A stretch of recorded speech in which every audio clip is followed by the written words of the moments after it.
If you ask a disagreeable person what he wants, say, or she wants, they'll tell you right away. They know. It's like, this is what I want and this is how I'm going to get it. But agreeable people, especially if they're really agreeable, are so agreeable that they often don't even know what they want, because they're so accustomed to living for other people and to finding out what other people want and to trying to make them comfortable and so forth, that it's harder for them to find a sense of their own desires as they move through life. And that's not, look, there's situations where that's advantageous, but it's certainly not advantageous if you're going to try to forge yourself a career. That just doesn't work at all. And so even though on average men and women aren't that much different in terms of their levels of agreeableness by the group, if you go out and you look at the extremes, they're very different. So all of the most agreeable people are women, and all of the most disagreeable people are men. And the thing is, the extremes are often what matter rather than what's in the middle. And so one of the ways that's reflected in society, by the way, is there's way more men in prison. And the best personality predictor of being imprisoned is to be low in agreeableness. It makes you callous. Now you might think, well, what's the opposite of compassion and politeness? And the answer to that is, I think it's best sort of conceptualized as a trading game. So let's say that we're going to play repeated trading games. And if you're very agreeable, then you're going to bargain harder on my behalf than you're going to bargain on your own behalf. Whereas if you're very disagreeable, you're going to do the reverse. You're going to think, I'm in this trading game for me, and you're going to take care of your own interests. Where an agreeable person is going to say, no, at best this is, at worst this has to be 50-50, but I'd like to help you every way I can. One of the things you have to be careful of if you're agreeable is not to be exploited, because you'll line up to be exploited. And I think the reason for that is because you're wired to be exploited by infants. And so that just doesn't work so well in that actual world. And one of the things that happens very often in psychotherapy, people come to psychotherapy for multiple reasons, but one of them is they often come because they're too agreeable. And so what they get is so-called assertiveness training, although it's not exactly assertiveness that's being trained. What it is the ability to learn how to negotiate on your own behalf. And one of the things I tell agreeable people, especially if they're conscientious, is say what you think. Tell the truth about what you think. There's going to be things you think that you think are nasty and harsh. And they probably are nasty and harsh, but they're also probably true. And you need to bring those up to the forefront and deliver the message. And it's not straightforward at all, because agreeable people do not like conflict. Not at all. They smooth the water. And you can see why that is in accordance with the hypothesis that I've been putting forward. You don't want conflict around infants. It's too damn dangerous. You don't want fights to break out. You don't want anything to disturb the relative peace. And if you're also more prone to being hurt physically and perhaps emotionally, you're also maybe loath to engage in the kind of high-intensity conflict that will solve problems in the short term, because it takes a lot of conflict to solve problems in the short term. And if that can spiral up to where it's dangerous, which it can if it gets uncontrolled, it might be safer in the short term to keep the waters smooth and to not delve into those situations where conflict emerges. The problem with that is it's not a very good medium to long-term strategy, right? Because lots of times there are things you have to talk about because they're not going to go away. And the advantage to having a well-socialized disagreeable person is that they really don't let much get in their way. So if you can get a kid who's disagreeable socialized, that person can be quite the creature, because they're very forward-moving in their nature and very difficult to stop. But if you don't get them successfully domesticated, tamed, roughly speaking, by the time they're 4, their peers reject them. And that's a big problem, because your job as a parent is to make your child socially desirable by the age of 4. Like you want to burn that into your brain, because people don't know that. That's your job. And here's why. It's easy if you think about it carefully. So you imagine you've got a 3-year-old child, so sort of halfway through that initial period of socialization, and you take that child out in public. Okay, what do you want for the child? Who cares about you? What do you want from for the child? You want the child to be able to interact with other children and adults so that the children are welcoming and smile and want to play with him or her, and so the adults are happy to see the child and treat him or her properly. And if your child's a horrible little monster because you're afraid of disciplining them or you don't know how to do that properly, then what they're going to do is they're going to experience nothing but rejection from other children and false smiles from other parents and adults. And so then you're throwing the child out there into a world where every single face that they see is either hostile or lying. And that's not something that's going to be particularly conducive to the mental health or the well-being of your child. If your child can learn a couple simple rules of behavior, like don't interrupt adults when they're talking too much and pay attention and try not to hit the other kids over the head with the truck any more than is absolutely necessary, then, and share and play properly, then when they meet other kids, the kids are going to try out a few little play routines on them, and that's going to go well, and then they're going to go off and socialize each other for the rest of their lives. Because that's what happens, is that from 4 years old onwards, the primary socialization with children takes place among other children. And so if the kids don't get in on that early, they don't move into that developmental spiral upwards and they're left behind. And you can imagine how terrible that is, because a 4-year-old will not play with another 4-year-old who's 2. But a 5-year-old certainly will not play with a 5-year-old who's 2, right? Because the gap is just starting to get unbelievably large. And so the kids start out behind, and then the peers leave them behind, and then those kids are alienated and outside the peer group for the rest of their life. Well, those are the ones that grow up to be long-term antisocial, right? They're already aggressive. It doesn't dip down. Now, what happens to normal boys, roughly speaking? Imagine the aggressive 2-year-old types. They get socialized, so their level of aggression goes down, and then they hit puberty and testosterone kicks in, and bang, levels of aggression go back up. And so that's why males are criminals between the ages roughly of 16 and about 25. So, and it matches the creativity curve, by the way. It's so cool. If you look at the spike of creativity among men, 16 to 25, and it starts to go down, criminality matches that absolutely perfectly. So that's quite cool. So, and the testosterone levels raise the average level of aggression among men. It's more dominance than aggression, actually, and testosterone is by no means all bad. And then it starts to decrease at about age 25 or 26, which is usually when men stop staying up late at night, stop drinking as much, develop a full-time career, and take on burdens and responsibilities and opportunities that are associated with a long-term partner and family.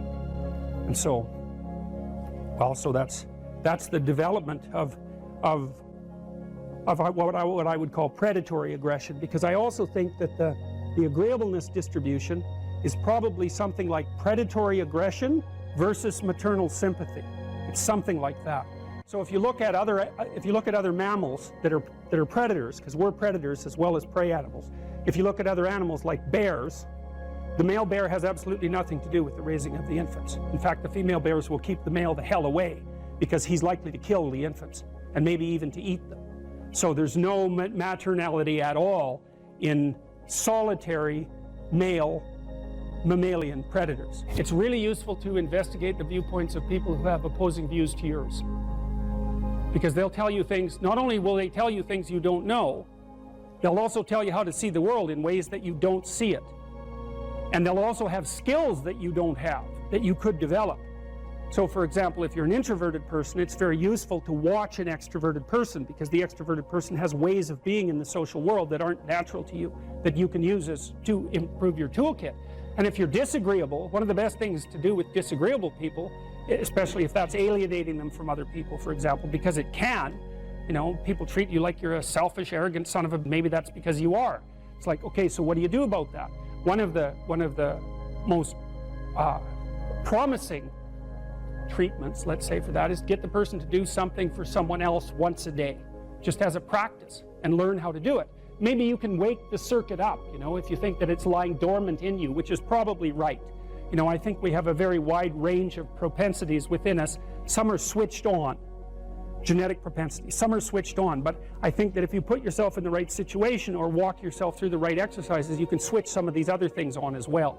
But it takes work and dedication and discipline. I would say, generally speaking, if you want to adapt yourself properly to life, you should find a niche in the environment that corresponds with your temperament. Right? You shouldn't work at cross purposes to your temperament because it's just too damn difficult. But having done that, then you should work on developing the skills and viewpoints that exist in the space opposite to your personality, because that's where you're fundamentally underdeveloped. And that way I think you can extend out your temperamental capability across a wider range. And to me, that's roughly equivalent as bringing a richer toolkit to each situation. You know, so if you're hyper extroverted, you should probably learn to shut up at parties now and then and listen just to see what's going on, to see if you can manage it, you know. And if you're introverted, well, then you should learn how to speak in public and to learn how to go to parties without hiding in the corner and saying nothing to anyone. You know, and if you're agreeable, then you need to learn how to be disagreeable so people can't push you around. And if you're disagreeable, you need to learn how to be agreeable so that you're not an evil son of a bitch. So, and the same thing applies even in the conscientious domain. It's like if you're too conscientious, you need to learn to relax and let go a little bit. And if you're unconscientious, it's time, like, get out the Google Calendar, man, and start scheduling your day, right? And beat yourself on the back of the head with a stick until you're disciplined enough so that you can actually stick to something for some length of time and not living in absolute squalor, which is something that would characterize someone who's very disorderly, for example, because they don't notice. It doesn't bother them, disorder. It's like, maybe they can see it, but it doesn't have any emotional valence, and so it doesn't have any motivational significance. You know, so the other thing you might want to think about too, if you're choosing a partner, is try not to choose someone who's too distant from you on the temperamental variables, because you're going to have a hard time bridging the gap. You know, it's hard for an introverted person and an extroverted person to coexist.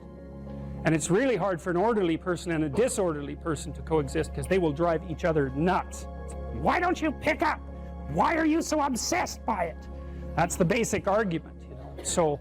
So it's useful to know about your temperament so that you can negotiate the space with your partner as well. And I don't think you should try to find someone who's exactly the same as you, because then you don't have the benefits of the alternative viewpoint.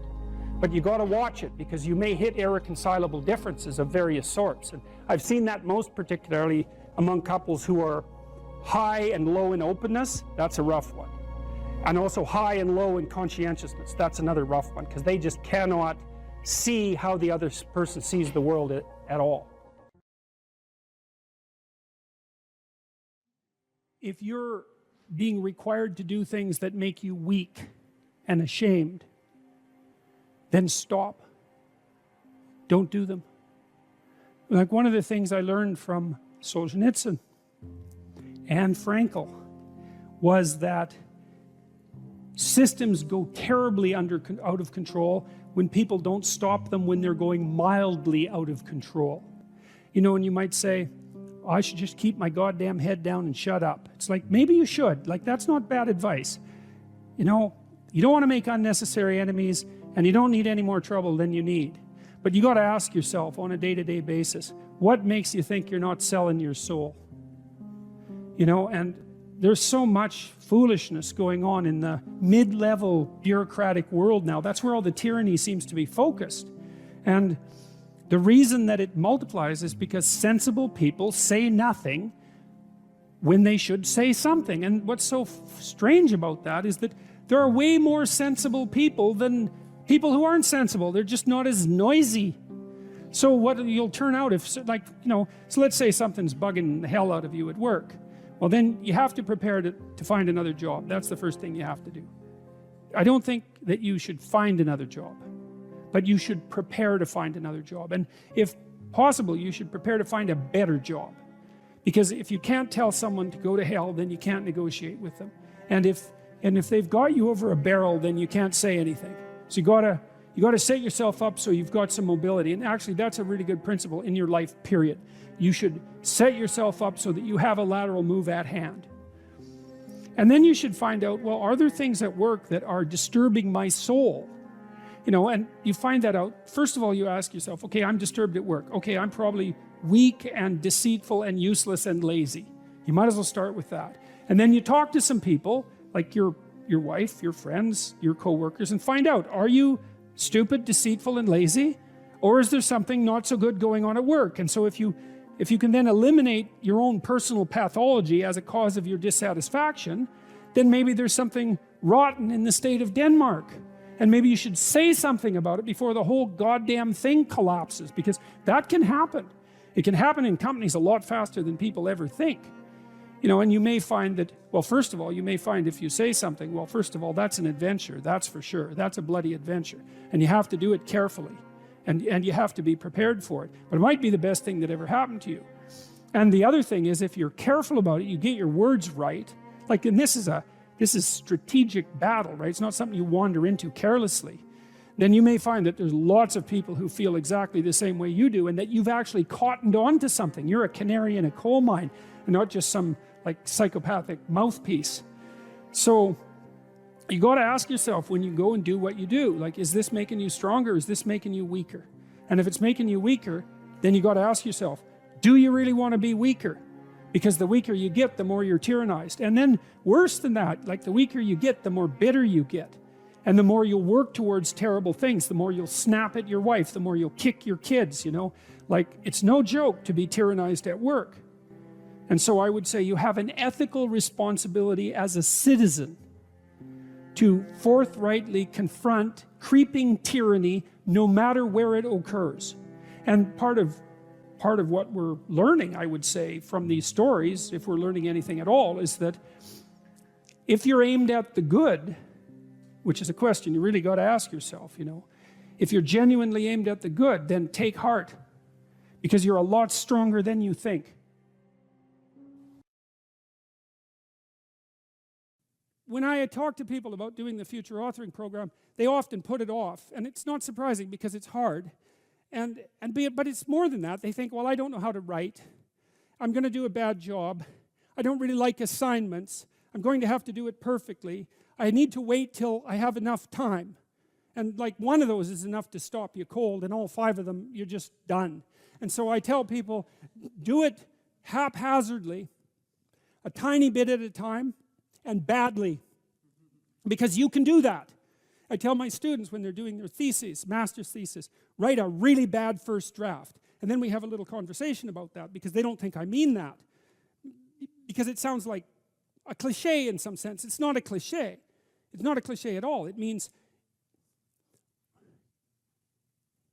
you're a terrible writer, but if someone put a gun to your head and said, you have to have your 100-page thesis done by next Monday, or I'll shoot you, but I don't care how terrible it is, you would sit down and write it.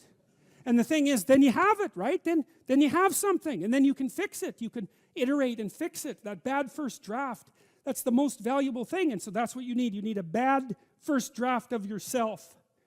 And there's an idea that Jung developed about the trickster and the jester, the comedian, right? That the trickster is the precursor to the savior. That's one of the things I learned from Jung that was just, it's so unlikely. You'd never think that. It's so amazing that that might be the case. But the satirical and the ironic and the troublemaker, the comedian, the fool is the precursor to the savior. Why? Because you're a fool when you start something new. And so if you're not willing to be a fool, then you'll never start anything new. And if you never start anything new, then you won't develop. And so the willingness to be a fool is the precursor to transformation.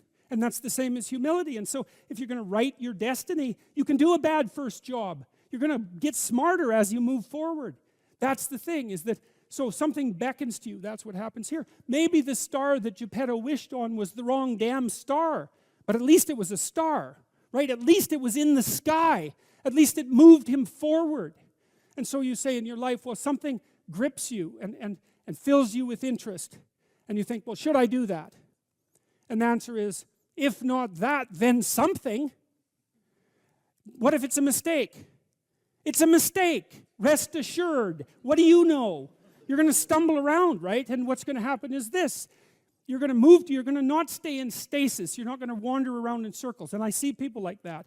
They said, well, I never knew what to do, and now I'm 40.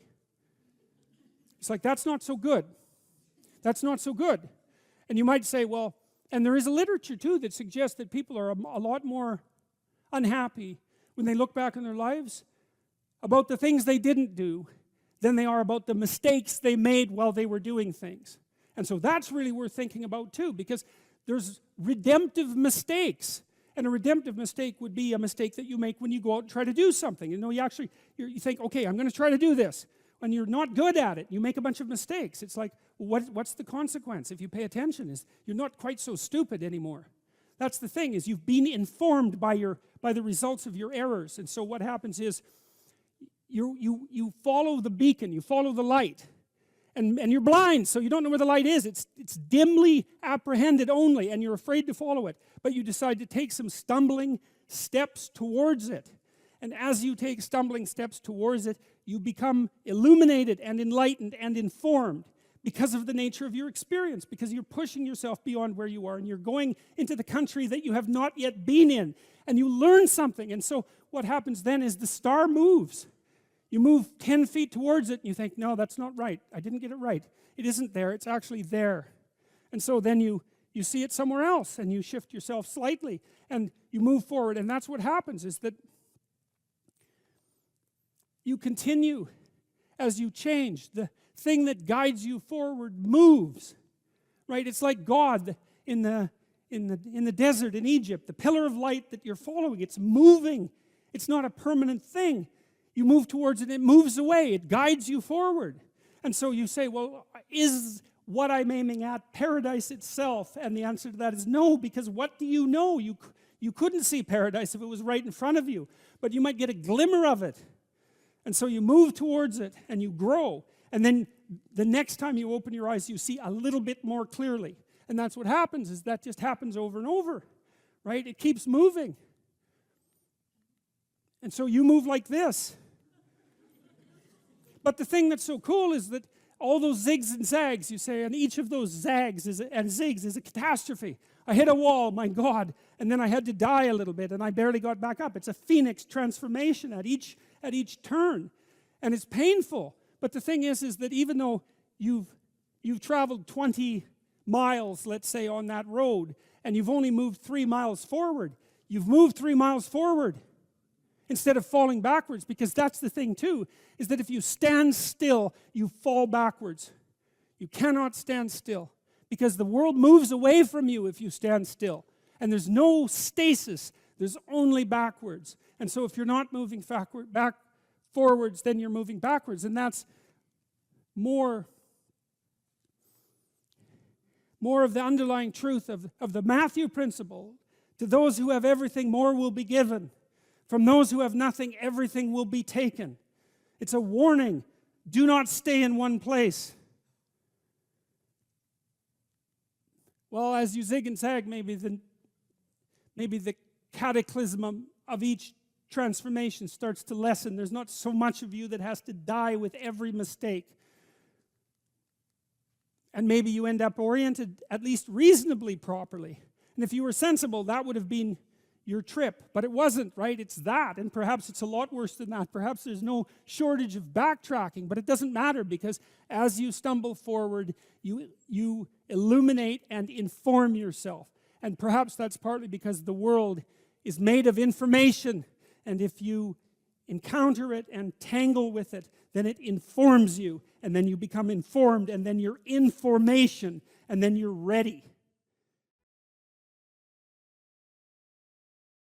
You're sitting on the edge of the bed trying to have an honest dialogue with yourself, and the little voice says, you know, it's pretty disgusting in here. And you think, well, I'm way above such trivial niceties as organizing my room. It's like, well, that's pride. That's arrogance. If you're above organizing what's actually yours, how in the world are you ever going to organize anything else? And so you get on your knees and you think, well, it's time to, take a brush to the toilet. And maybe that's where you start. And that works. That works. You start making those micro improvements, like real micro improvements, real on the ground, actual micro improvements to things you know that are wrong, you'll improve unbelievably rapidly. There's always people out there who are doing far better than you on pretty much anything you want to imagine. And if all you're doing is seeing yourself in their reflected light, let's say, then it's going to be pretty damn dismal. But it's not a good comparison because, well, first of all, there's danger in just comparing yourself to others, period, because they're not you. And God only knows what struggles they had to undertake to get to where they were, or what burdens they're currently carrying that you're not aware of. But you can certainly contrast yourself with yourself. And that's a lot better. It is the only way. Well, it's also the only way of really measuring anything approximating proper improvement. You can actually tell when you're a little better than you were yesterday. Right. And you can actually do that. That's another thing that's so interesting about it, is that you can actually make yourself a little better in some way, pretty much, well, I don't know if it's at every moment, but you can certainly do it every day. Let's say you want to become who you could be in the fullest sense. So let's say you're someone who's going to solve some serious problems. Okay, the first thing you have to do is admit to the seriousness of the problems. That's no joke. And so the first thing is just the terror of the problem itself. And that's enough to paralyze you, right? And that's the Hydra, that's the Gorgon with the head of snakes. It'll paralyze you and turn you to stone. That's the basilisk in the Harry Potter series. You look at it and it turns you to stone and lurks underneath everything, right? And it's malevolence and tragedy. And so there's that. And then the next is, well, you're going to take responsibility for that? You're really going to do that, are you? That's a hell of a load, man. And so it's daunting to even consider that. And then there's the discipline and responsibility that necessitates, which is also daunting. It's like, oh my God, the problem's that serious. I'm really going to have to get my act together in order to not contribute to it, much less solve it. And so the problem is terrible. And then the solution is daunting. But the upside of that is like, well, there isn't anything better to have than a problem that's worth solving, like that's really worth solving, right? And so the more of that you take on, the more you have a reason to get out of bed in the morning, no matter what. Like, I'm getting up, I'm trudging forward. Doesn't matter what I'm suffering from. I've got things that need to be done. They're necessary. And that gives you that sense of purpose that is the antidote to bitterness. Okay, well, let's say you want your life to be meaningful. It's like, okay, then what you do matters. It actually matters. Or how starting to clean up the room changed their life. That's quite fun because it's something I always tell people to do instead of going out and protesting. Jesus, I just can't stand Cleaning up that. the room? Yeah. Meaning? Well, my sense is that if you want to change the world, you start from yourself and work outward because you build your competence that way. It's like, I don't know how you can go out and protest the structure of the entire economic system if you can't keep your room organized. Well, I made a video which was called Message to Millennials, where it was called How to Change the World Properly. A bit of on the pretentious side, I suppose, but I was trying to produce something that was a counterposition to this idea that what you should do is go out and fix up other people. You know, that's just not right. And there's a New Testament line about that, something about, you know, not worrying too much about the log in your neighbor's eye or about the speck in your neighbor's eye when you have a log in your eye. What would the world be like if people stopped avoiding the things they knew they should do? You know, because the question is, how much are we contributing to the fact that life is an existential catastrophe and a tragedy? How much is our own corruption contributing to that? That's a really worthwhile question.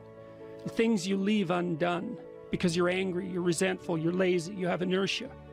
Well, you consult your conscience and it says, well, you know, that place over there could use a little work.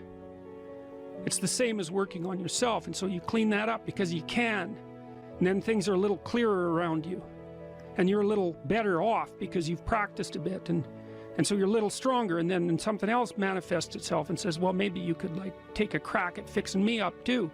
So you decide to do that, and then that gets a little bit more pristine, you know, and soon, and it's humble because you're not exceeding your domain of competence.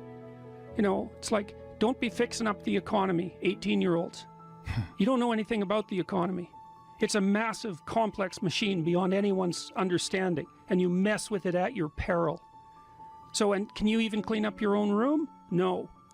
Well, you should think about that. You should think about that. You only have to ask a stupid question once. You ask a stupid question, and if you're in a crowd and you ask a stupid question, 80% of the people in the crowd have the same question. They're just too cowardly to ask. But you ask and then someone actually tells you, you never have to ask that question again. You're no longer stupid. What stupid thing am I doing that I could quit doing? That I would quit doing? Because those aren't the same thing, right? Because you know there's stupid things that you're doing that you're just not going to quit doing because you like them. But there might be something on the edge there where you could stop that. If you want to know something about yourself, sit on your bed one night and say to yourself, you got to mean this, like you got to be desperate. This is no game, this.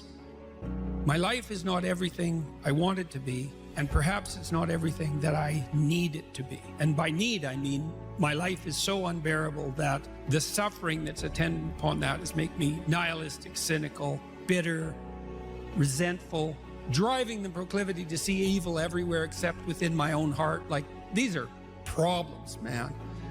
And you ask yourself, you sit on the bed and say, okay, man, I'm ready to learn something.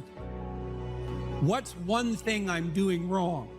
that I know I'm doing wrong, that I could fix, that I would fix.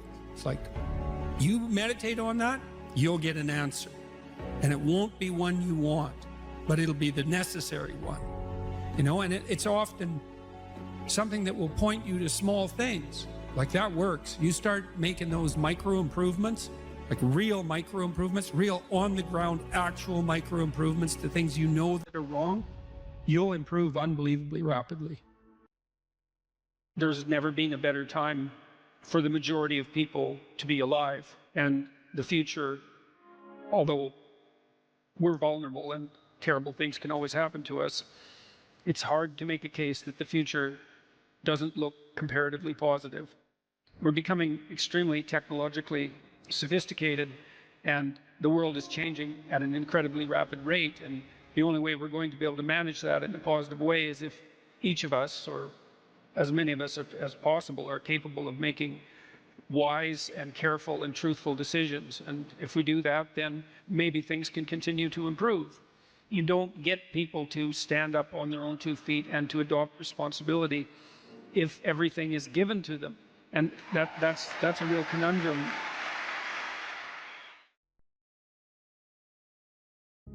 You write in the book, there is no faith and no courage and no sacrifice in doing what is expedient.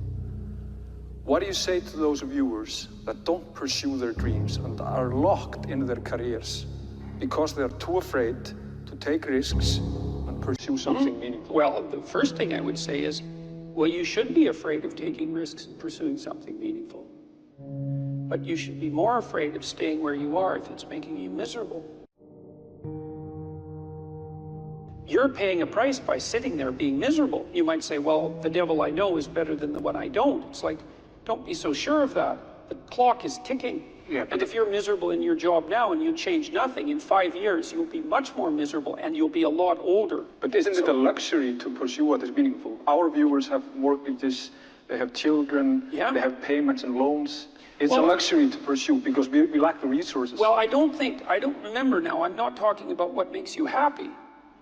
It's a luxury to pursue what makes you happy. It's a moral obligation to pursue what you find meaningful. And that doesn't mean it's easy. It might require sacrifice. If you need to change your job too, let's say you have a family and children and a mortgage, you have responsibilities. You've already picked up those responsibilities. You don't just get to walk away scot-free and say, well, I don't like my job, I quit. That's no strategy. But what you might have to do is you think, well, this job is killing my soul. All right, so what do I have to do about that?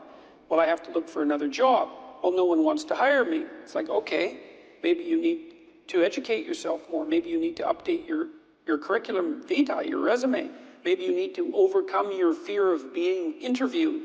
Maybe you need to sharpen your social skills. Like, you have to think about these things strategically. If you're going to switch careers, you have to do it like an intelligent, responsible person. That might take you a couple of years of effort to do properly. We're built for struggle, us human beings. We're built to contend with the world. We're built to contend with reality. You want a challenge, and the best way that you can take on a challenge, because a challenge fortifies you. So you don't want to be secure, you want to be strong. And you get strong by taking on optimal challenges. And so you lay out your destiny in the world, and you take the slings and arrows of fate, and you make yourself stronger while you're doing so. And you might fail, and fortune might do you in, but it's your best bet.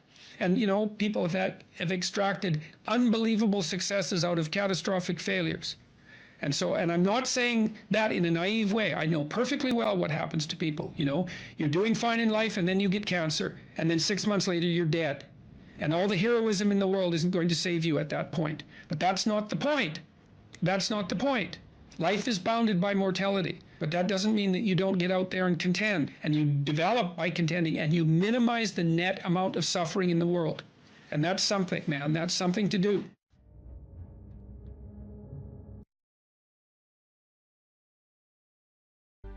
If you don't know who you should be, pick something. Pick something. Pick something that would be an accomplishment. Even do it somewhat arbitrarily, because you know, maybe you have too many choices, you don't know what you're interested in. Start somewhere, aim at something, do it.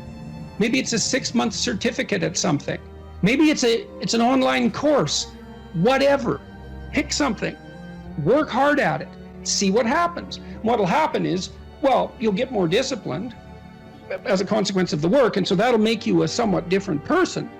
But also, as you work on it, you'll figure out in more detail why it's for you or why it's not. And then when you make the next decision, you'll be more informed. That's how a self-correcting cybernetic system works, essentially. You establish an aim and you move towards it. As you move towards it, you gather information. That may shift your aim, but you have to move towards the aim. So in essence, even if you don't accomplish what you set out to do, that the lessons along the way, that is the higher lesson at some level. Yes, well, and you, let's say you should try to accomplish it, but I say, let's say, well, you get halfway through it and you think, I really know this isn't for me. Then you might say, well, how do you know you're not just copping out? Yeah. And I would say, well, you can set up a check against that by swearing when you start something that you won't switch it except for something more difficult. And then, because, you know, everybody has that tendency to rationalize their procrastination, and that's a good way of protecting yourself against that. It's like, I can quit this, but I have to have a better plan that's more difficult, and I can jump into that. And this is also associated with something like the necessary minimum of respect for tradition. If you pick a goal, it'll be a goal that's a social institution of some sort, virtually, with virtual certainty, because it has to be valuable to other people to be valuable, generally speaking. You don't want to be so cynical that you stop yourself from pursuing anything because nothing's worthwhile. That's not helpful. And everyone knows that. And you might say, well, I can't get out of that cynicism. And I would say, well, jumping out of the cynicism may be very difficult. Try just doing something local. Just pick something. You know, if you don't have a relationship, make a dating profile. You don't even have to put it online. But at least you have the profile. You're taking a step in that direction. Another way of thinking about this too, you know, in the Abrahamic stories, God calls to Abraham to get him to leave his father's tent. He's there like till he's 80, you know, lagging around, lolling around, being useless. And the call to adventure arises, and it's attributed to the voice of God. And Abraham goes out in the world, and he has a hell of a terrible time of it. He encounters famine and tyranny and conspiracy to steal his wife. And like, it's really quite dreadful, to the point where you might think that Abraham was a lot better off just being in his tent. But the story insists that Abraham's adventure is not only necessary, but a precondition for the entirety of Western civilization that follows in his stead, essentially. And so it's difficult, but necessary. And I think there's an analogy between the voice that calls Abraham as an individual away from his father's tent, you know, the safe confines of his father's tent, and the political voice that calls Moses to pull his entire people out of the tyranny in Egypt. I don't think that's an unreasonable parallelism. And so God in that situation is the voice of adventure and the voice of freedom.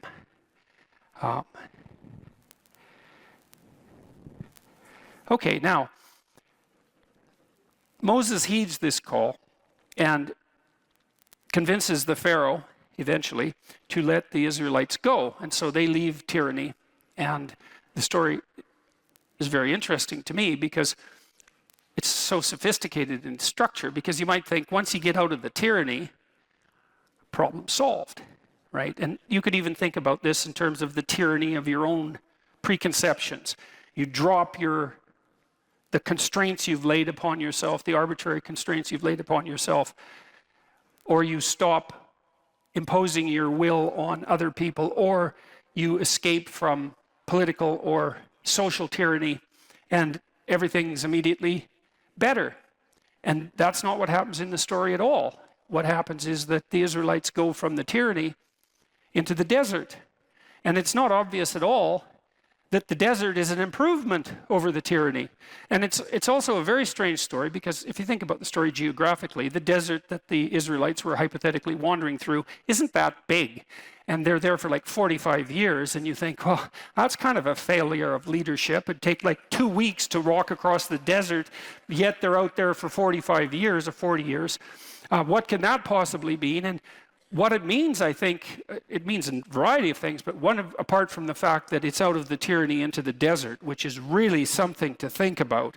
Like, why won't you drop your stubborn preconceptions if they're just constraining you, you know? Or why would people subject themselves to totalitarian oppression if they could just let it go and then everything would be all right? And the answer is, everything wouldn't be all right. It might get worse initially. And that's sort of what seems to happen in the Exodus story. It's like in the desert. And how long? 40 years, 3 generations. So you might think, well, we were better off in the bloody tyranny. And lots of times, we've seen this in the modern world. There were no shortage of people in the Soviet Union once the Soviet Union collapsed, even after the terrible 1990s, who were, what would you call it? Reminisced fondly about the good old Stalinist days. And you can kind of understand that, because maybe knowing exactly what you should be doing all the time is preferable to not knowing what the hell's going on ever. And maybe that's the distinction between the tyranny and the desert. You know, you drop the tyranny, but then what? Well, what happens in the desert? The Israelites are wandering around there for like decades, and they fight amongst themselves. And Moses has to act as a judge. I won't get into that too much, but he judges them for a very long period of time, for many, many hours every day, trying to help them regulate their behavior now that they don't have a central authority.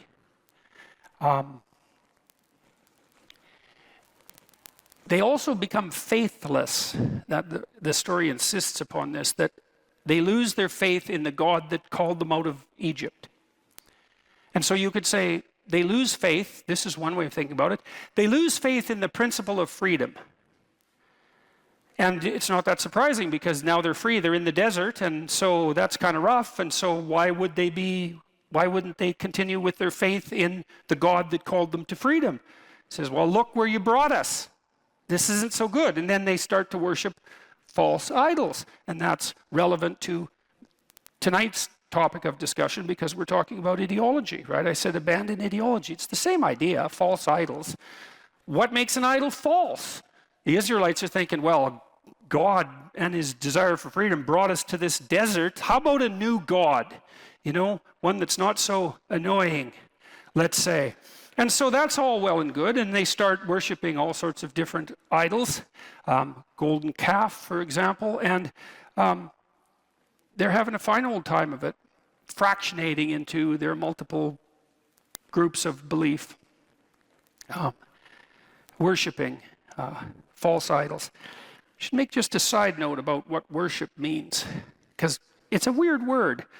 And I would say, you know, if you hero worship someone, then you want to be like them. And so worship has that fundamental element of mimicry. And so that's tied nicely to this notion that what you believe is what you act out, not what you say is true. And so to worship something is to be compelled by the desire to imitate it. You know, you might say, well, if you're a big fan of a star, someone make a joke near you and say, well, you worship that person. It's like, well, it's not exactly a joke. The grip of that admiration is part of the impetus to imitate. And so then I would say, well, just as what you value most highly is that which you act out, what you worship is that which compels you to imitate. That's what the act of worship means. To imitate and to celebrate. To celebrate is to put at the highest place. To say this is the highest of values. And so now the Israelites are out in the desert and they're worshiping false idols, which means they're putting the wrong thing in the highest place. And then we have the same objection. How do you know that it's the wrong thing? Which which is the same question. How do you know when a belief is an ideological belief and when it's valid? Or can you even say such a thing? And how do you know when you're saying it that you're not just falling into the same trap? I'm trying to puzzle that out piece by piece. I want to tell you a side story here, then we'll go back to the narrative. A couple of side stories. On the back of your dollar bill, there's a pyramid. And at the top of the pyramid, there's a cap, and the cap is separated from the pyramid, and there's an eye in the cap. Okay. And then in the Washington Monument, at the top of the Washington Monument, there's a pyramid, and at the top of the pyramid, there's a cap, and it's made out of aluminum. In ancient Egypt, that cap was made out of gold. The reason it's made out of aluminum in Washington is because aluminum was more expensive than gold when the Washington Monument was made, and they wanted to make the cap of the pyramid, which is the thing at the very top of the pyramid, they wanted to make it out of the most valuable material. Now, why would you want to make what's at the top of the pyramid out of what's most valuable? And the answer to that is something like, the thing that's at the top of the pyramid, since it's at the top, should be the thing that's most valuable. And what's most valuable? Well, gold's valuable. Why? Well, it's like the sun. It's incorruptible. It's a noble metal.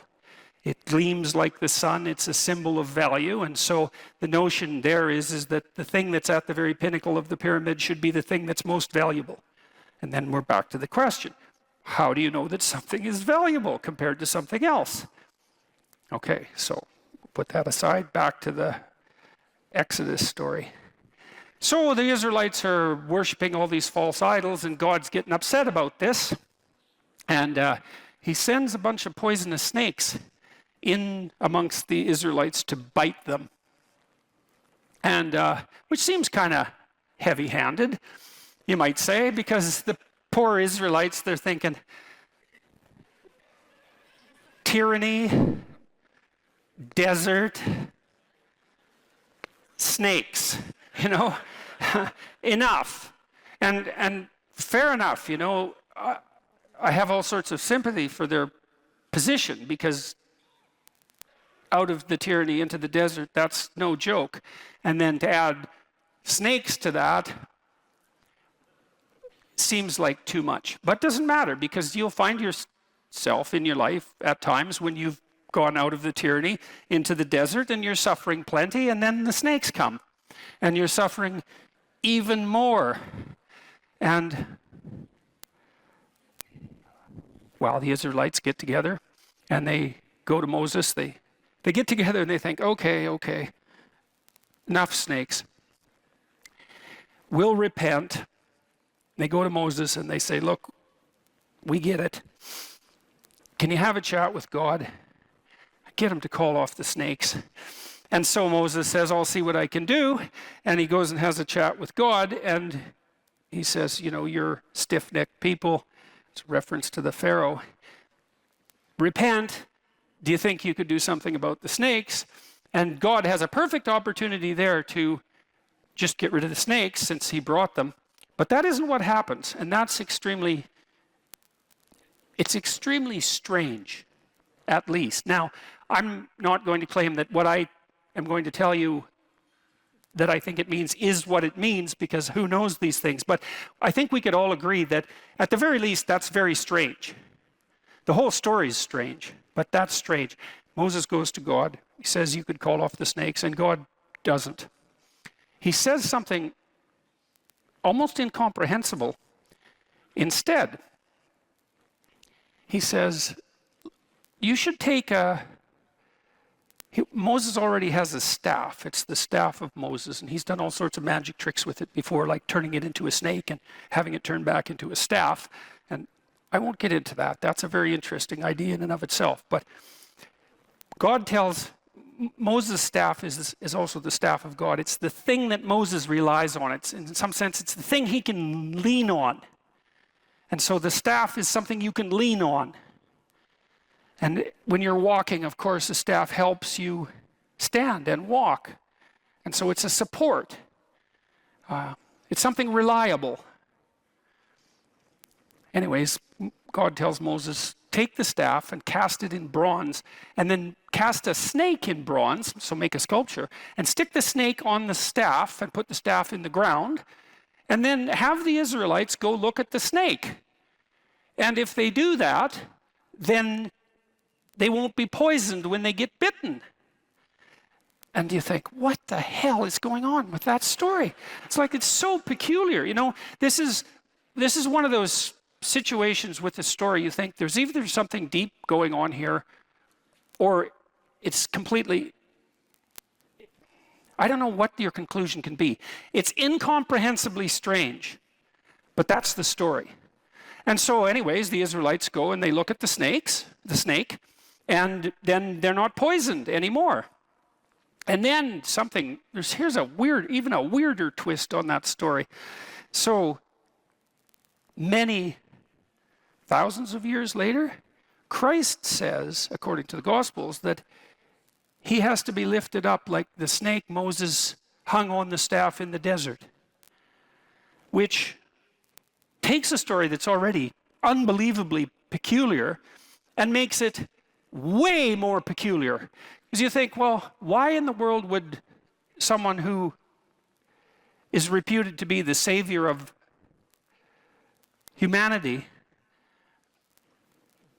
regardless of whether or not you believe that, why would he associate himself with a snake? And then, especially given, the reputation of the snake, and more particularly, why associate himself with the particular snake that Moses used because God told him to in the desert? It's another one of those situations where there's either something going on here that's extremely mysterious, or what is it? What is it? Is it a kind of insanity? It's not obvious at all what to do with that story. But here's what you do with it if you're a clinical psychologist, or if you're me and you're a clinical psychologist. One of the things we have learned is that we've learned a couple of things as clinicians, let's say. Here's one: honest speech cures people. Right? So Freud, in some sense, was the first person to really formulate that clinically. He said, come to my practice, and you can lay on this couch, and you just say whatever comes into your mind with zero censorship. And the consequence of that will be your thoughts will weave a pathway to your problems, which will then reveal themselves in a manner that, in principle, allows you to, for Freud, express the emotion associated with the problem and be cured as a consequence. Now, I don't think Freud had that right, because it's not the expression of the emotion that's curative, but it is the case that clinicians have agreed that untrammeled speech, so that would be free speech, except in the clinical setting, is in fact curative. And you kind of know that, right? Because you have people around you, perhaps, that you can tell the truth to, and vice versa. And there are times when, well, all the time, that might be painful because they tell the truth, and so do you, but it's really helpful, and sometimes it's absolutely bloody necessary, right? Especially if you're in trouble, because you want someone that you can tell the truth to who will return the favor. And because thought is associated with adaptation, then true thought is going to be associated with redemption. So the truth sets you free in that regard. And so that's one thing that clinicians have all converged on, regardless of their school of clinical endeavor. And here's another. If you voluntarily confront what you're afraid of, you get braver. And so the behavior therapists, the Freudians figured this out a bit, because they would have you revisit trauma that occurred earlier in your life. And that's a pretty common therapeutic technique. We should talk about those things that still plague you emotionally. I don't think we should talk about them so that you get to express the associated emotion. I think we should talk about them so you figure out how it was that you were vulnerable enough so that you got hurt, and then figure out how to not have that happen anymore. I think that's really the conclusion of a century's worth of clinical practice. But the other conclusion is, you face what you're afraid of voluntarily, you get better. So if people have a phobia of elevators, they're agoraphobic, you can teach them slowly to approach an elevator and to open it and to go inside it, and their fear of the elevator will radically decrease. And their fear of many other things will decrease simultaneously, because it turns out that when you face the things you're afraid of voluntarily, you don't get less afraid. You get braver. And that's better than less afraid, because imagine if it's just less afraid, you'd have to expose yourself to every single thing you were ever afraid of, in order to become less afraid. But if you got braver, you just expose yourself to some of the things that, that intimidate you, and there'd be a growth of personality as a consequence of that, and then you'd be better off in facing all of the things you're afraid of. Well, that's what happens in the desert. So there's this weird idea, and I don't know what to make of it exactly, but you can see what you can make of it. God could have just called off the snakes, but he seems to have made a decision that no, the snakes are there and there's nothing that can be done about them, but you can make people a hell of a lot better than they are. And one of the ways you do that is by encouraging them to voluntarily confront the things they're afraid of. Look, let's say you're socially anxious. Okay, so what happens when you're socially anxious? You go to a party, your heart's beating. Why? The party is a monster. Why? Because it's judging you. And it's judging you, it's putting you low down the dominance hierarchy, because that's what a negative judgment is. And that interferes with your sexual success. And that means that you're being harshly evaluated by nature itself. Right? So you are confronting the dragon of chaos when you go into the social situation. And so what do? You're like this, right? You hunch over, and that's low dominance. I'm no threat. It's like, well, that's not going to get you very far. But that's a logical thing to do in the face of a tyrant. So I'm no threat. You look at the king and you're dead. I'm no threat. I'm hunched over. And then what's happening internally? What are people thinking about me? What are people thinking about me? Am I looking stupid? Am I looking foolish? Geez, I'm awkward. I hate being here. Man, I'm sweating too much. It's all internalized, right? It's all self-focused. The eye isn't working. What do you tell people? Don't stop thinking about yourself, because you can't. It's like, don't think of a white elephant. White elephant, white elephant, white elephant. You can't tell someone to stop thinking about something because they get caught in a loop. What you do with socially anxious people is you say, look at other people. Look at them, right? Why? Because if you look at them, you can tell what they're thinking. And then unless you're terribly socialized, and some people are. Some people have no social skills, and so the reason they can't go to a party is because they don't even know how to introduce themselves. Like no one ever taught them how to behave. And so they're really good candidates for behavior therapy, because you walk them through the process of how you actually manifest the procedures that are associated with social acceptability. But most people aren't like that. They have the ability. So if they're really introverted and high in neuroticism, they can usually talk quite well to someone one-on-one. Why? Because they look at them. Well, if I look at you, it's another thing to do if you're ever speaking to a group of people. Never speak to the group of people. That doesn't exist. You talk to individuals, and then they reflect for you the entire group, because they're all entrained. So you look at one person, they broadcast to you what everyone's thinking, and you know how to talk to one person. So it's easy. So as soon as you focus on the person, not you, you push your attention outward, use your eye, you push your attention outward, and you start watching. Well, then all your automatic mechanisms kick in, and you stop being awkward. Because if we're talking, and I'm looking here, I don't know what you're going to do next, and I'm going to put disjunctions into they're like bad chords in the melody of our conversation, and the reason is I'm not paying attention. So that's why the eye is the thing at the top of the pyramid. It's like the thing that enables you to win the set of all possible dominance hierarchies is the eye. Pay attention. Pay attention. That's the critical issue. That's why the Egyptians worshipped Horus. That's why Horus was the thing that rescued Osiris from the depths. It's the capacity to pay attention. What do you pay attention to most? What your right hemisphere signals as anomalous. It attracts your attention. It's like, this isn't going quite right. I'm not looking at that. Wrong. That's what you look at. That's what you look at. What's not going right, because that's, see, that's the terrible monster that might eat you, but it's also the place you get all the information.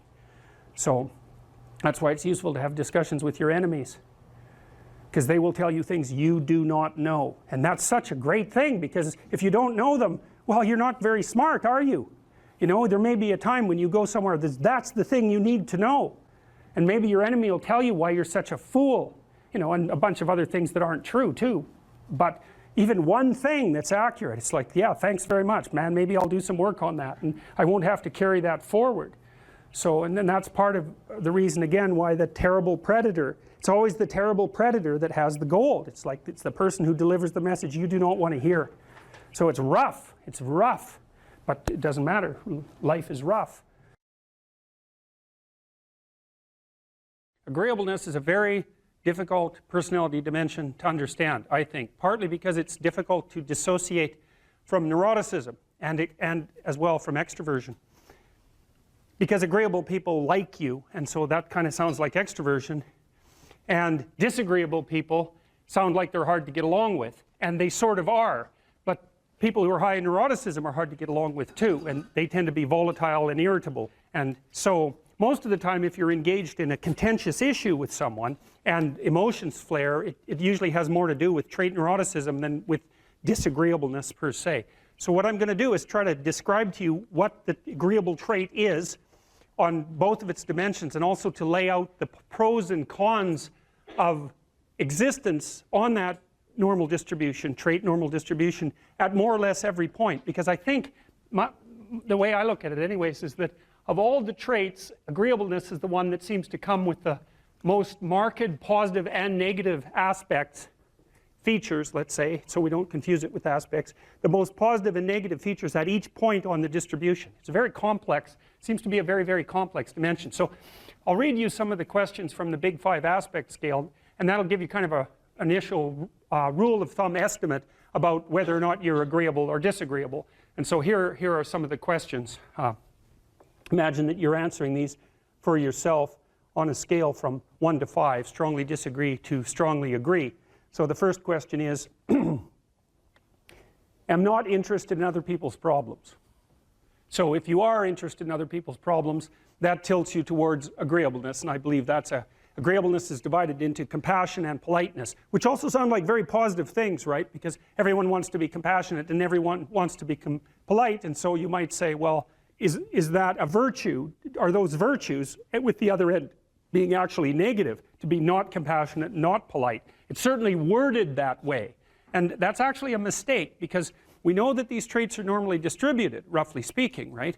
And that means that there has to be positive and negative features at every single position on the distribution. And so to make the presupposition, for example, that being extroverted is being better than being introverted, or that being emotionally stable is necessarily better than being neurotic, is to make a confusion of moral obligation with trait position. You have to assume that there's advantages and disadvantages all the way along, or the distribution wouldn't have set itself up that way, especially because these seem to be biologically instantiated traits. So anyways, if you're interested in other people's problems, they like to unburden themselves to you, you care about it. That's a mark of compassion. If you're more or less indifferent to other people's stupid problems and you wish they just get on with it, then you're less compassionate, you're harsher and more, well, at the extreme, more callous. Let's see. Respect authority. That's politeness. That's part of agreeableness. Rarely, let's see.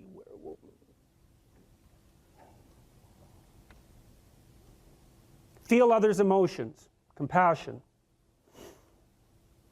Inquire about others' well-being. Compassion.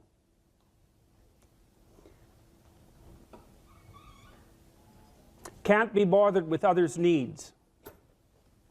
Take advantage of others. That's disagreeable, obviously. Sympathize with others' feelings. Avoid imposing my will on others. Wait for others to lead the way. Okay, I think all of those were associated with trait agreeableness or disagreeableness. So let's think about this for a minute. So I'm going to tell you how I conceptualize agreeableness. The first thing you want to know is that women are more agreeable than men, about half a standard deviation. And that's approximately enough so that if you took a random male and a random female out of the population and you tried to guess who was more agreeable and you guessed the female, you'd be right about 60% of the time. So, but what's interesting about that, and this is something also to keep in mind, is about normal distributions, you know. So imagine you have a normal distribution so that most people are in the middle, and then you have another normal distribution, male and female, and mostly they overlap. But you see out here and out here, they don't overlap at all. And so even though on average men and women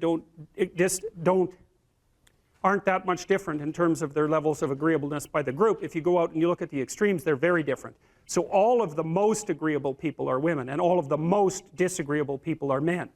And the thing is, the extremes are often what matter rather than what's in the middle. And so one of the ways that's reflected in society, by the way, is there's way more men in prison.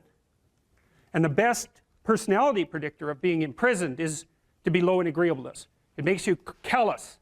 Now you might think, well, what's the opposite of compassion and politeness? And the answer to that is, I think it's best sort of conceptualized as a trading game. So let's say that we're going to play repeated trading games. And if you're very agreeable, then you're going to bargain harder on my behalf than you're going to bargain on your own behalf. Whereas if you're very disagreeable, you're going to do the reverse. You're going to think, I'm in this trading game for me, and you're going to take care of your own interests. Where an agreeable person is going to say, no, at best this is, at worst this has to be 50-50, but I'd like to help you every way I can. Okay, now so you kind of understand that. Now the advantage to being agreeable then is that you're good in teams and you're very much likely to give other people credit. The downside of being agreeable is that you're not very good at putting forward your own interests. And so one of the things that predicts salary across time, for example, is agreeableness, and it predicts it negatively. And so it's part of the reason why women get paid less than men. And this is something for the women in the class to really listen to, because how you get paid across time depends on a very large number of things, right? It depends on your skills and your abilities and your position and your social network and all of that. But the other thing it depends on is whether or not you actually go ask for money, or maybe that you don't even ask, because actually you don't ask for money. You tell people that you need to be paid more, or something they don't like will happen. And I don't mean as a threat. I mean that you have to be willing, when you're negotiating, to have an alternative. You go talk to your boss, who isn't going to give you money, because everyone wants money, right? It's a competitive game. You're going to have to go there and say, look, here's what I do. Here's why it's useful. Here's why you have to give me more money. And this is my opportunities if you don't. And then you're not taking your boss's money anyways, because it's very frequently the case that he's working for a whopping big company.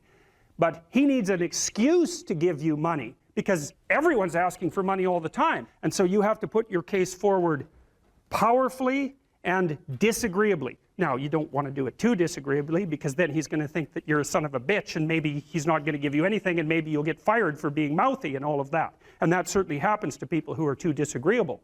You got to get the balance right. But it's definitely the case. And the other thing that happens to women that's also worth noting, and this is probably because they're higher in negative emotion, is they tend to underestimate their own utility in business settings, right? Because if you're trying to evaluate what you're like, and you're more tilted towards negative emotion, then the things that you do that are wrong are going to stand out more on the foreground than the things that you do that are right. So if you go into a negotiation and you're uncertain already because you have self-doubts, and then you're agreeable in the negotiation, what's going to happen is that you're not going to win as often. And winning in a business setting or in a career development setting means more opportunity for promotion and more revenue generated. Now, the downside of that, of course, is as you climb the business hierarchy is that you also have to take on more responsibility. And that responsibility is sometimes unpleasant as well, especially to people who are agreeable, because you're not necessarily liked if you're in a position of authority. And agreeable people really like to be liked. It's their primary motivator, because they're concerned about the maintenance, I would say, of intimate, positive relationships. And that also makes them conflict avoidant. The Greeks had the maxim know thyself. How do we come to know ourselves in terms of our personalities and, more importantly, potential? Well, one of the first ways to come to know yourself is to understand that you don't. You can learn to kind of watch yourself like you're watching a stranger. You have to adopt a position. It's a position of radical humility, I would say. Humility in two senses. So one sense would be the humility of recognizing your ignorance. So you have to understand that you don't know who you are. That's not easy to understand because you think you know, but then, you remember you can't control yourself very well. You're not very disciplined. You're full of flaws. Maybe you don't know yourself as well as you think, but it's hard to get low enough to understand how deeply it is the case that you are ignorant about who you are. Now, there's an upside to that too, which also is that you're also ignorant about who you could be. And so the discovery of that, is some reward for the horror of determining who you actually are. And then I would say, well, then you watch yourself. You watch yourself like you're watching a stranger.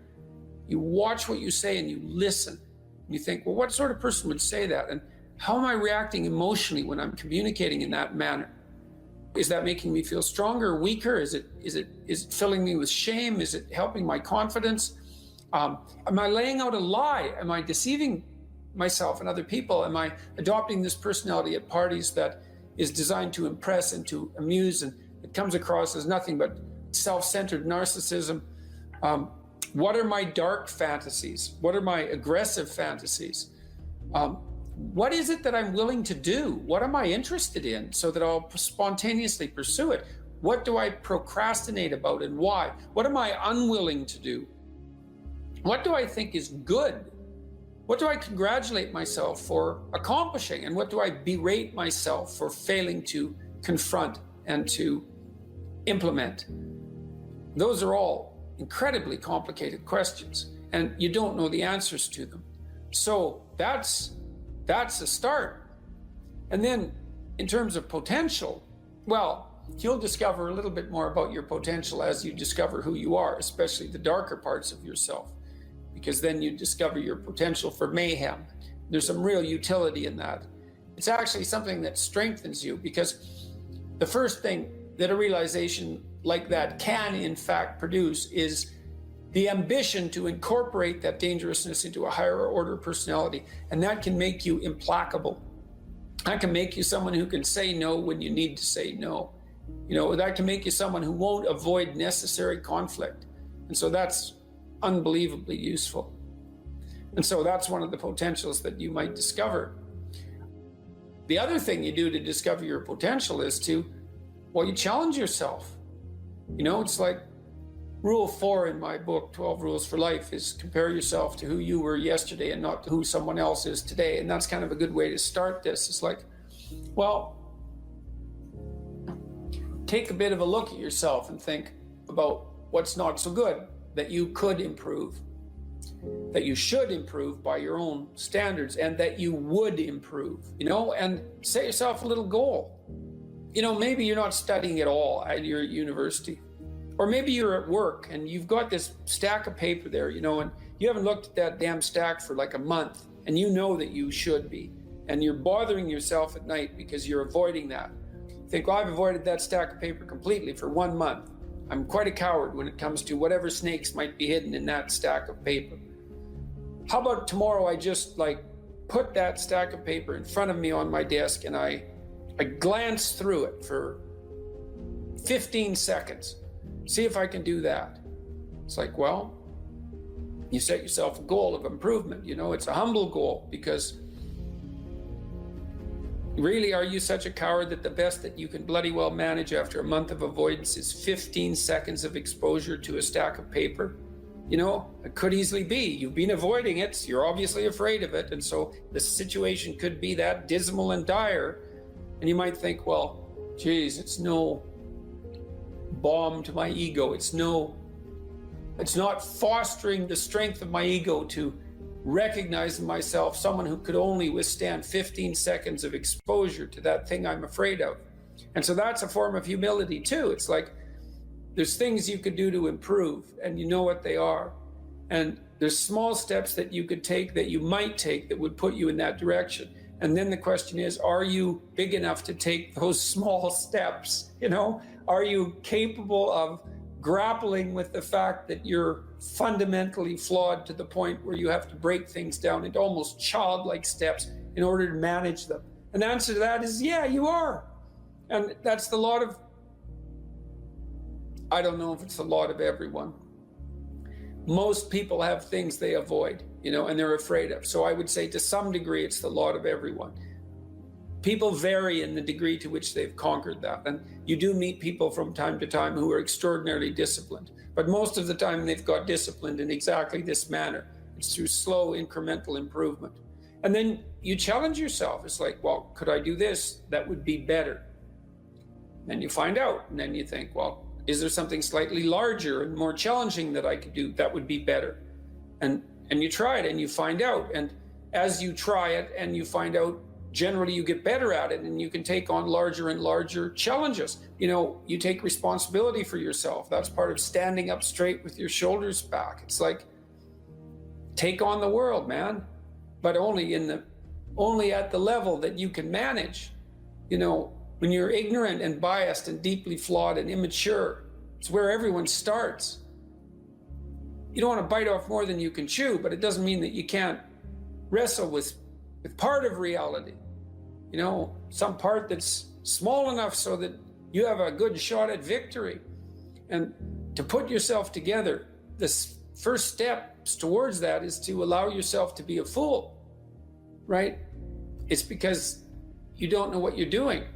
You have to admit that. And there's going to be a loss of ego or destruction of ego, arrogant ego that necessarily accompanies that. But you need the loss of that arrogant ego because it's precisely what's interfering with your movement forward.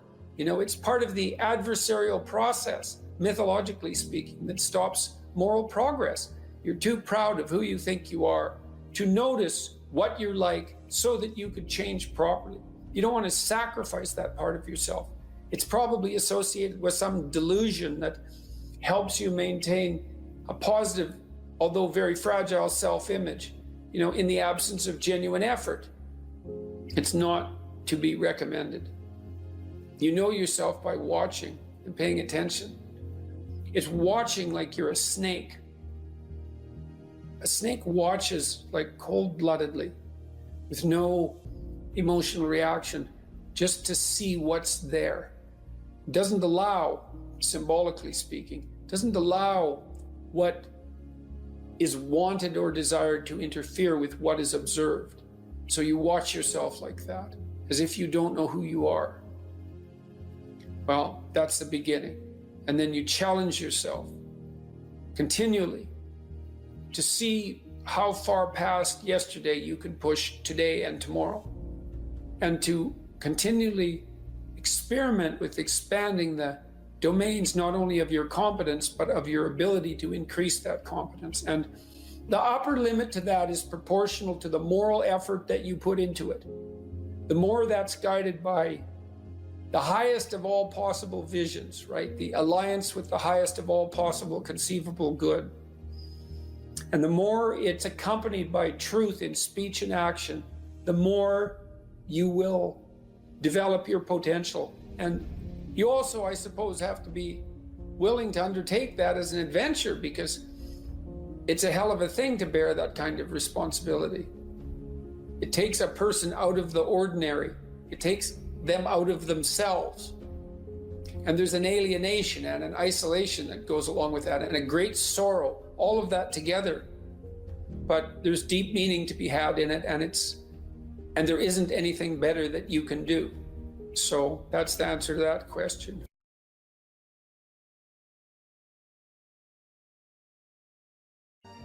If you're resentful about something, well, first of all, you should notice, I'm resentful. And that's kind of humiliating because no one's proud of being resentful. It's a shameful emotion.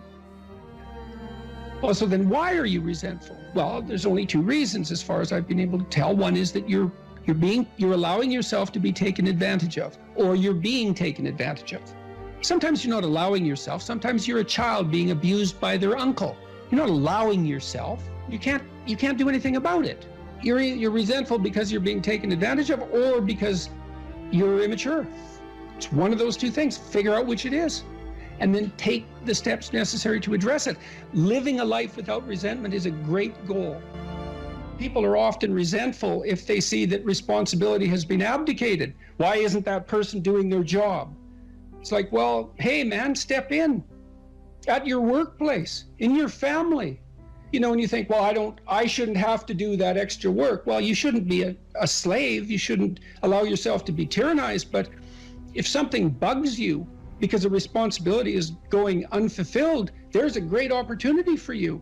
And this is something I don't think we teach young people well. And one of the things, you may remember this, that was so striking about the tour was that I made a case fairly consistently that most people find the meaning that sustains them through the vicissitudes of life, not in happiness, but in responsibility.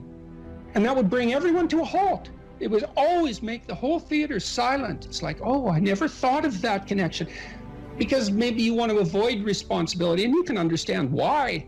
You can understand why. You hide from it. That is what you encounter if you go out in the world. You think, who the hell wants that? I don't want the responsibility. It's like, well, yes, you do, as it turns out. There's nothing better than responsibility. Now, you know, I say that with some caution. I think that it's hard to say. The responsibility, I've been overwhelmed by my apparent responsibility, but I think it's also kept me alive. And I mean that literally.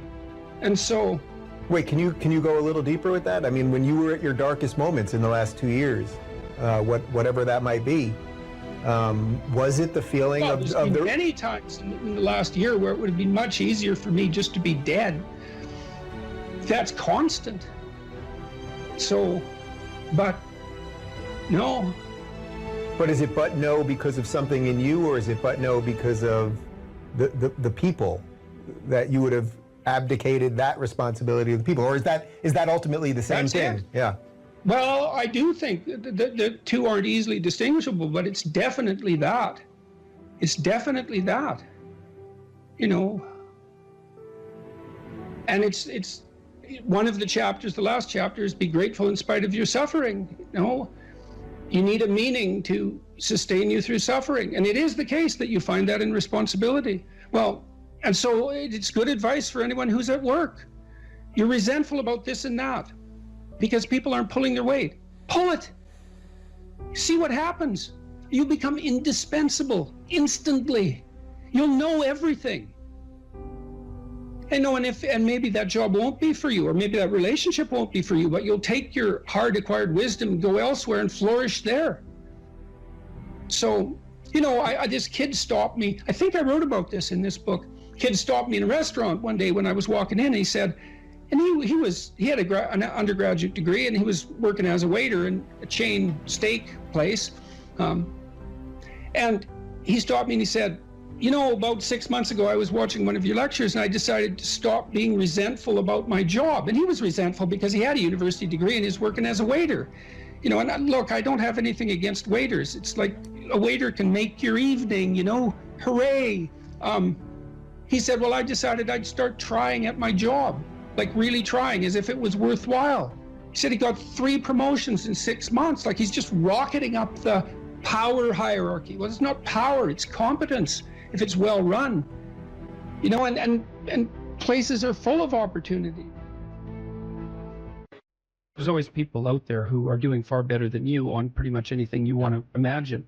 And if all you're doing is seeing yourself in their reflected light, let's say, then it's going to be pretty damn dismal. But it's not a good comparison because, well, first of all, there's danger in just comparing yourself to others, period, because they're not you. And God only knows what struggles they had to undertake to get to where they were, or what burdens they're currently carrying that you're not aware of.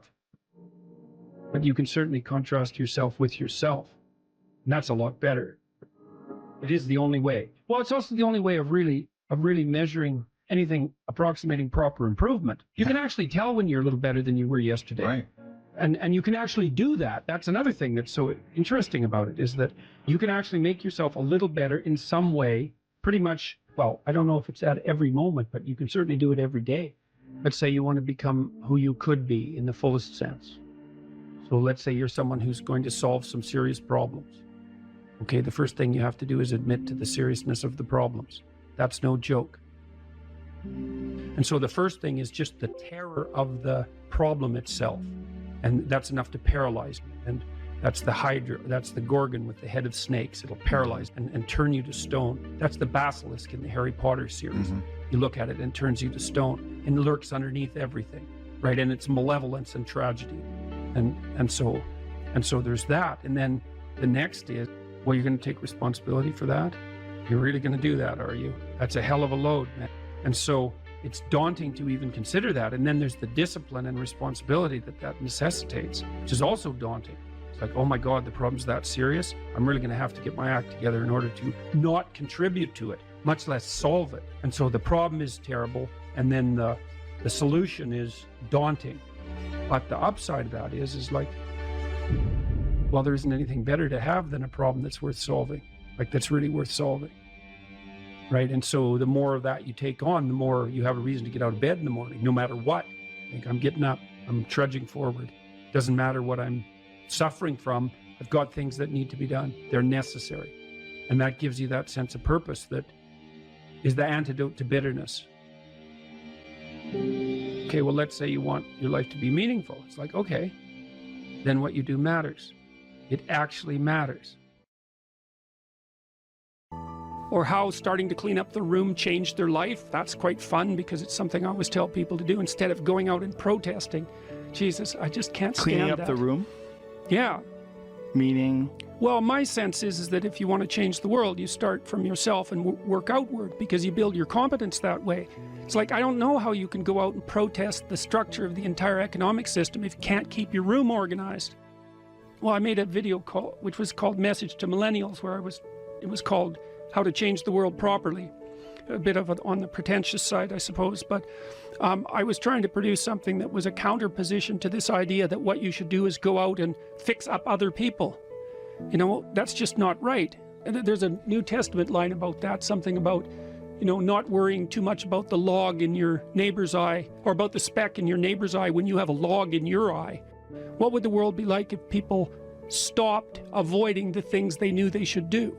You know, because the question is, how much are we contributing to the fact that life is an existential catastrophe and a tragedy? How much is our own corruption contributing to that? That's a really worthwhile question. The things you leave undone because you're angry, you're resentful, you're lazy, you have inertia.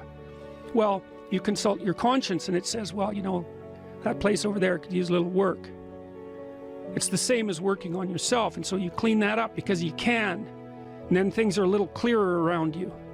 And you're a little better off because you've practiced a bit. And so you're a little stronger, and then something else manifests itself and says, well, maybe you could like take a crack at fixing me up too. So you decide to do that. And then that gets a little bit more pristine, you know, and soon, and it's humble because you're not exceeding your domain of competence. You know, it's like, don't be fixing up the economy, 18-year-olds. You don't know anything about the economy.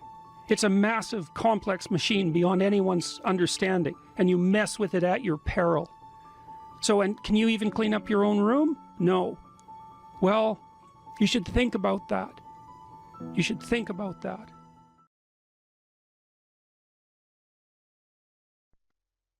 What's my advice to young men seeking a woman for marriage and family? Yeah. Well, okay, fine. That's the same second question. That's pretty straightforward, man. I mean, you can't eliminate the necessity of being attracted to one another. That's important, and that's mysterious, you know. So, for example, here's a funny thing. One of the things we know that attracts people to one another is bilateral symmetry. And so if you take men and you rank them by the symmetry of their faces, and then you give the asymmetrical men t-shirts to wear, clean t-shirts for a day, and the symmetrical men clean t-shirts to wear for a day, and then you give the t-shirts to women and you have them rate the odor. The women rate the odor of the symmetrical men as more attractive than the odor of the asymmetrical men. And there are other factors that determine sexual attractiveness that are based on biological factors that are that deeply embedded, in terms of smell, for example. So women also tend to not be sexually attracted to the scent of men who have, if I remember correctly, it's Rh factors that would make for potential trouble in childbirth. And often the reason that the women give for not preferring the scent of those men is that they smell too much like their brother, something like that. So there's weird, mysterious things that determine whether or not people are sexually and physically attracted to each other. And I think it's very important that that's part of a marital relationship. The next most important thing is trust, man. It's like there's no marriage that's successful without trust. You've got to tell each other the truth. And one of the reasons that Jung believed that marriage and an oath, and Carl Jung, as a bond was necessary, it's really wise. It's like, telling the truth to someone is no simple thing, because there's a bunch of things about all of us that are terrible and weak and reprehensible and shameful and all of those things, and they kind of have to be brought out into the open and dealt with. And you're not going to tell the truth about yourself to someone who can run away screaming when you reveal who you are. And so the marriage bond is something like, okay, here's the deal. I'm going to handcuff myself to you, and you're going to handcuff yourself to me.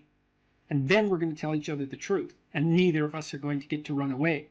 And so once we know the truth, then we're either going to live together in mutual torment, or we're going to try to deal with that truth and straighten ourselves out jointly. And that's going to make us more powerful and more resilient and deeper and wiser as we progress together through life. And I think that's absolutely brilliant, because if you leave a back door open, man, you're going to use it, that's for sure. And the oath is there. And this was Jung's commentary on the spiritualization of the human pair bond by Christian marriage, for example, which emphasized the subordination of both members of the marital union to a higher order personality that was embodied in the figure of the Logos. So the idea is that in the Christian marriage, for example, the man isn't the boss and the woman isn't the boss. The boss is the mutual personality composed by the seeking of truth in both of them, and that's conceptualized as their joint subjugation to the Logos. And that is absolutely dead on, man. It's like the ruler of your marital life should be your vow to tell each other the truth. Like in hard times during your life, when you've done something stupid and idiotic that might take you down, and you don't have anybody that you can turn to, if you have a partner that you can trust, you can go say, hey, I made a big financial mistake, man, and it's really torturing me, and I feel like a complete idiot, and it's really dangerous. And the person there is going to help you figure out what to do about it. And they're going to know that when they make a stupid mistake, and they're bloody well going to, that they can come and talk to you, and that you guys are going to work your way through it. And that's a big deal. And there's a couple of things our culture gets really wrong. And one is it devalues marriage. That's really a very bad idea, because marriage is like a third of your life, and maybe more. And kids are a third of your life. And your life outside of marriage and kids is a third of your life, approximately speaking. And to miss any of that is a massive, massive mistake. Now, having said that, I will also say that for some people, missing one or more of those is necessary, because they have a reason. Maybe they're brilliantly creative artists and they need to devote themselves entirely to their career, or they're outstanding in some way, and so they can justify the sacrifice of one part of that triad of being to another part. But generally speaking, it's a very dangerous thing, and it shouldn't be done. And also, kids get an absolutely terrible rap, because kids are delightful if they're well behaved. One of the chapters in my new book is called "Don't Let Your Children Do Anything That Makes You Dislike Them." And you can do that, especially if you discuss it thoroughly with your spouse, the person that's helping you discipline the kids. And children are the best company, because they're really enthusiastic about everything. They love doing new things. They really love you, so they're happy that you're around. All you have to do is make sure they're not too hot and they're not too cold, and they've had something to eat, and they're not too tired, and you don't expect them to stay engaged in something for longer than they can manage. Because we used to take our kids when they were little out to restaurants, for example, and they could sit there no problem and behave really nicely when they were 2 and 3, but they couldn't do it for more than about 45 minutes. You can't push your luck. But I also noticed with little kids is that they got antsy and unreasonable about 5 to 10 minutes before the adults did too. It's just the adults were too stupid to notice. The kids would notice right away. So back to marriage. Well, you look for someone that you're attracted to, that you love, and then you look for someone that you can bloody well trust. And then you tell them the truth.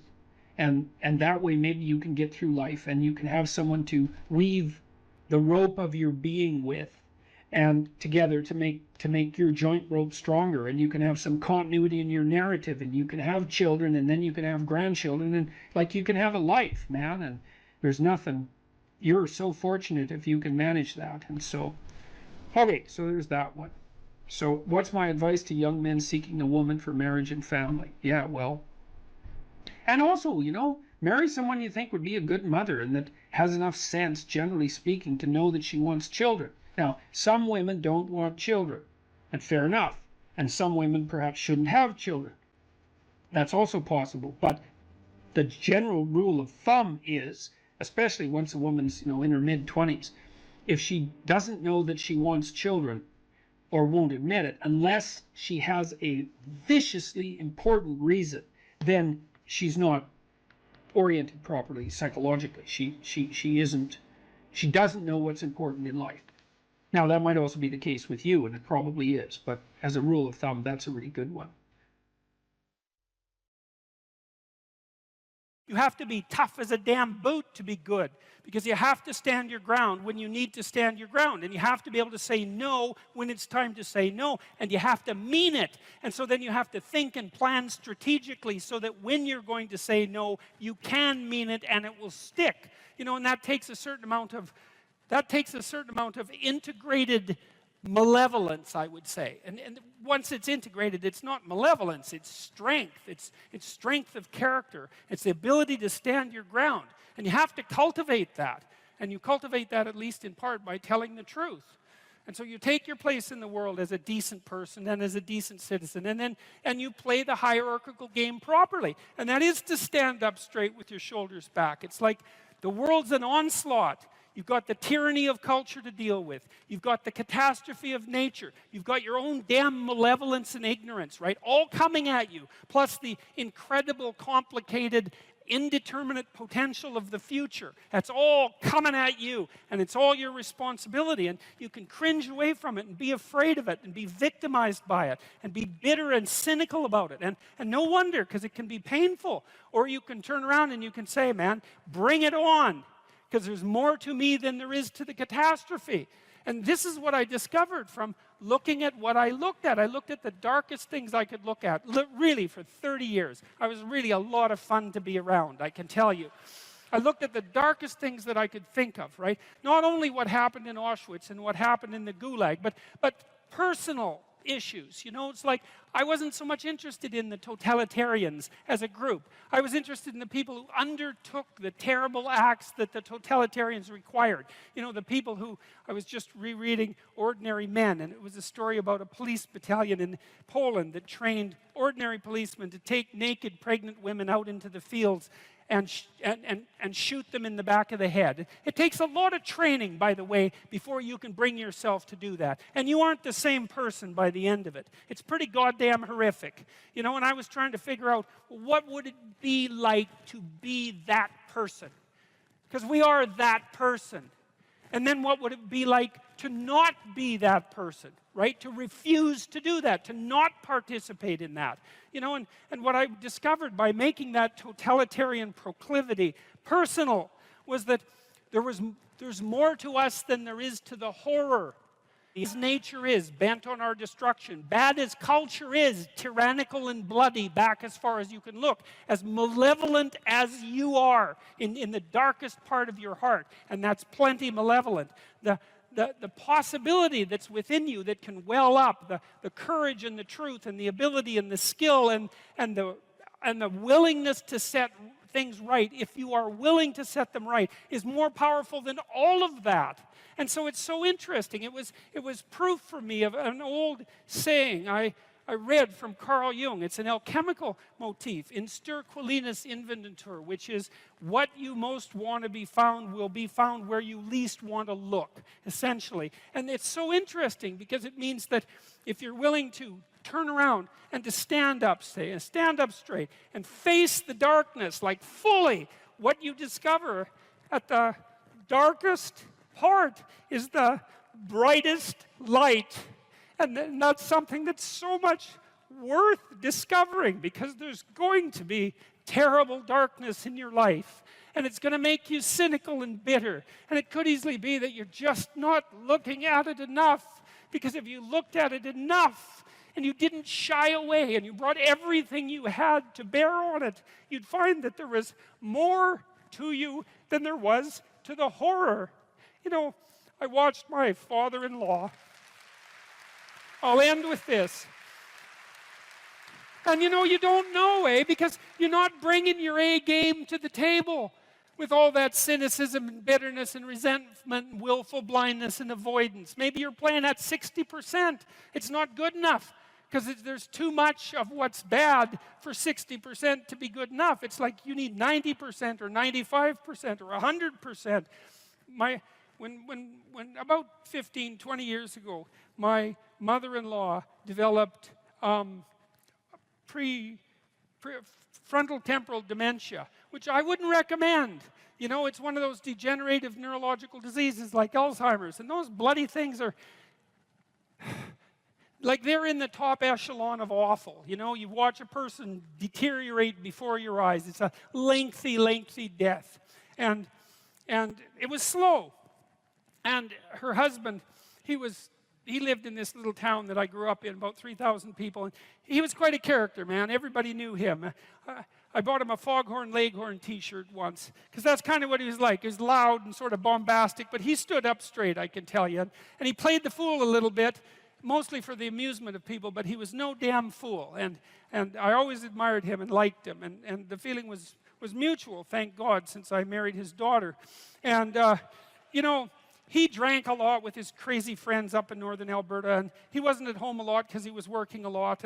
And you know, he was kind of a party animal about town, but a good businessman and a good man. And then his wife got sick, and they moved to another town. And, you know, he took care of her for like 15 years. It was unbelievable as she deteriorated, you know, and she got more desperate to have him around, and her love for him never went away. Even as she lost herself almost completely, she would always light up when he came into the room, you know. And he took care of her right till within weeks of her death. He had to finally put her in an old folks' home because he was no longer strong enough to lift her up from the chair. And we interacted with him a lot, you know, because we were trying to help him figure out how to cope. And we had signs put up in the house, electronic signs that would tell her when he was leaving, so that she would know where he went. And we had recordings in the bathroom so that she knew what to do when she went into the bathroom. And we tried to do everything we could to not make this absolutely bloody, atrocious experience complete hell. And he participated the whole way, you know, and it was really something to see. It was really it left me with a tremendous sense of admiration for him, but not just for him, but for people who can do that, you know. And if there was a new decline, he took it on, and he didn't complain about it, and he tried to do what he could, you know. And like, it was no picnic, don't get me wrong, but it wasn't hell. And then we were all gathered around the deathbed, my wife's mother's deathbed, and the family was there, and they got along pretty well, you know. And her sister's a palliative care nurse, and the other one's a pharmacist, and none of them are particularly afraid of illness and death. You know, they're a pretty tough group. And so, you know, they made sure their mother's lips were wet while she was no longer eating or drinking, and tried to make her comfortable. And they're around the deathbed, and they were kind of getting along, you know. It wasn't Family Feud at mother's death time, and that was kind of nice. And she died, and that was that. But it wasn't just that, because the fact that the family had coped with it well and nobly and honorably, I would say, brought them together. They were closer afterwards than they were before. And they all had more respect for their father. And then in the old folks' home, he met another woman who had a husband there who had Alzheimer's, and they got to know each other, you know, and he died after a while, and she died after a while, and then a few months later they started going out, and then eventually they had a relationship, and now they live together. And so he gained something. Like, it wasn't that he replaced what he lost, you know what I mean? Because he still has pictures of his wife up in his house, and she was the love of his life, and that's not going away. But, you know, his family respected him more, and everybody pulled together more, and it wasn't hell at the deathbed, it was just tragedy, and the family pulled together more. And that was a good example of how you can extract at least a certain amount of light out of what's dark, even at a personal level.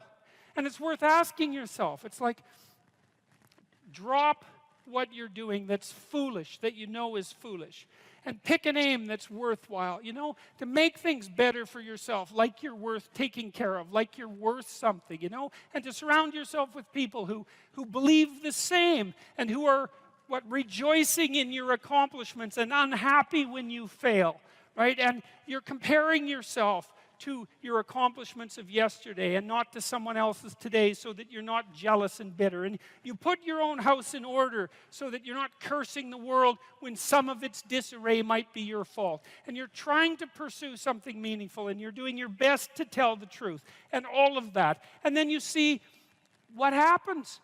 Who the hell are you? You know, you think you're a miracle of some bloody bizarre sort. We've been around for 3.5 billion years.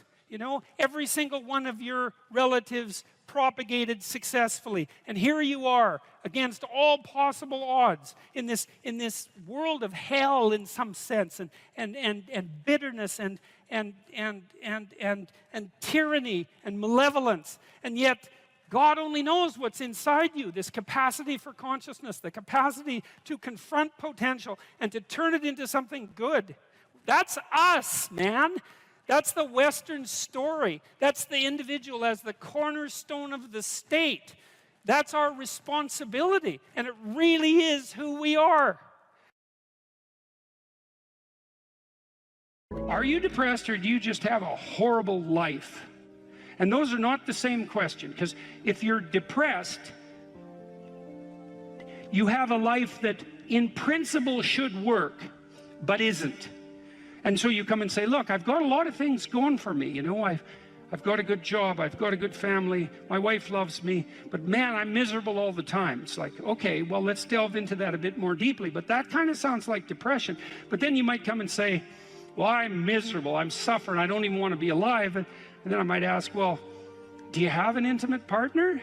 Well, no, not really. And I have had a history of catastrophic relationships. Do you have any friends? Well, you know, I have this one person I phone like once every month or so, but other than that, no, I don't really see anyone. Well, do you have any close family? No, my family's pretty fractured. I don't get along with my mom and dad. I don't see my sisters or my siblings much.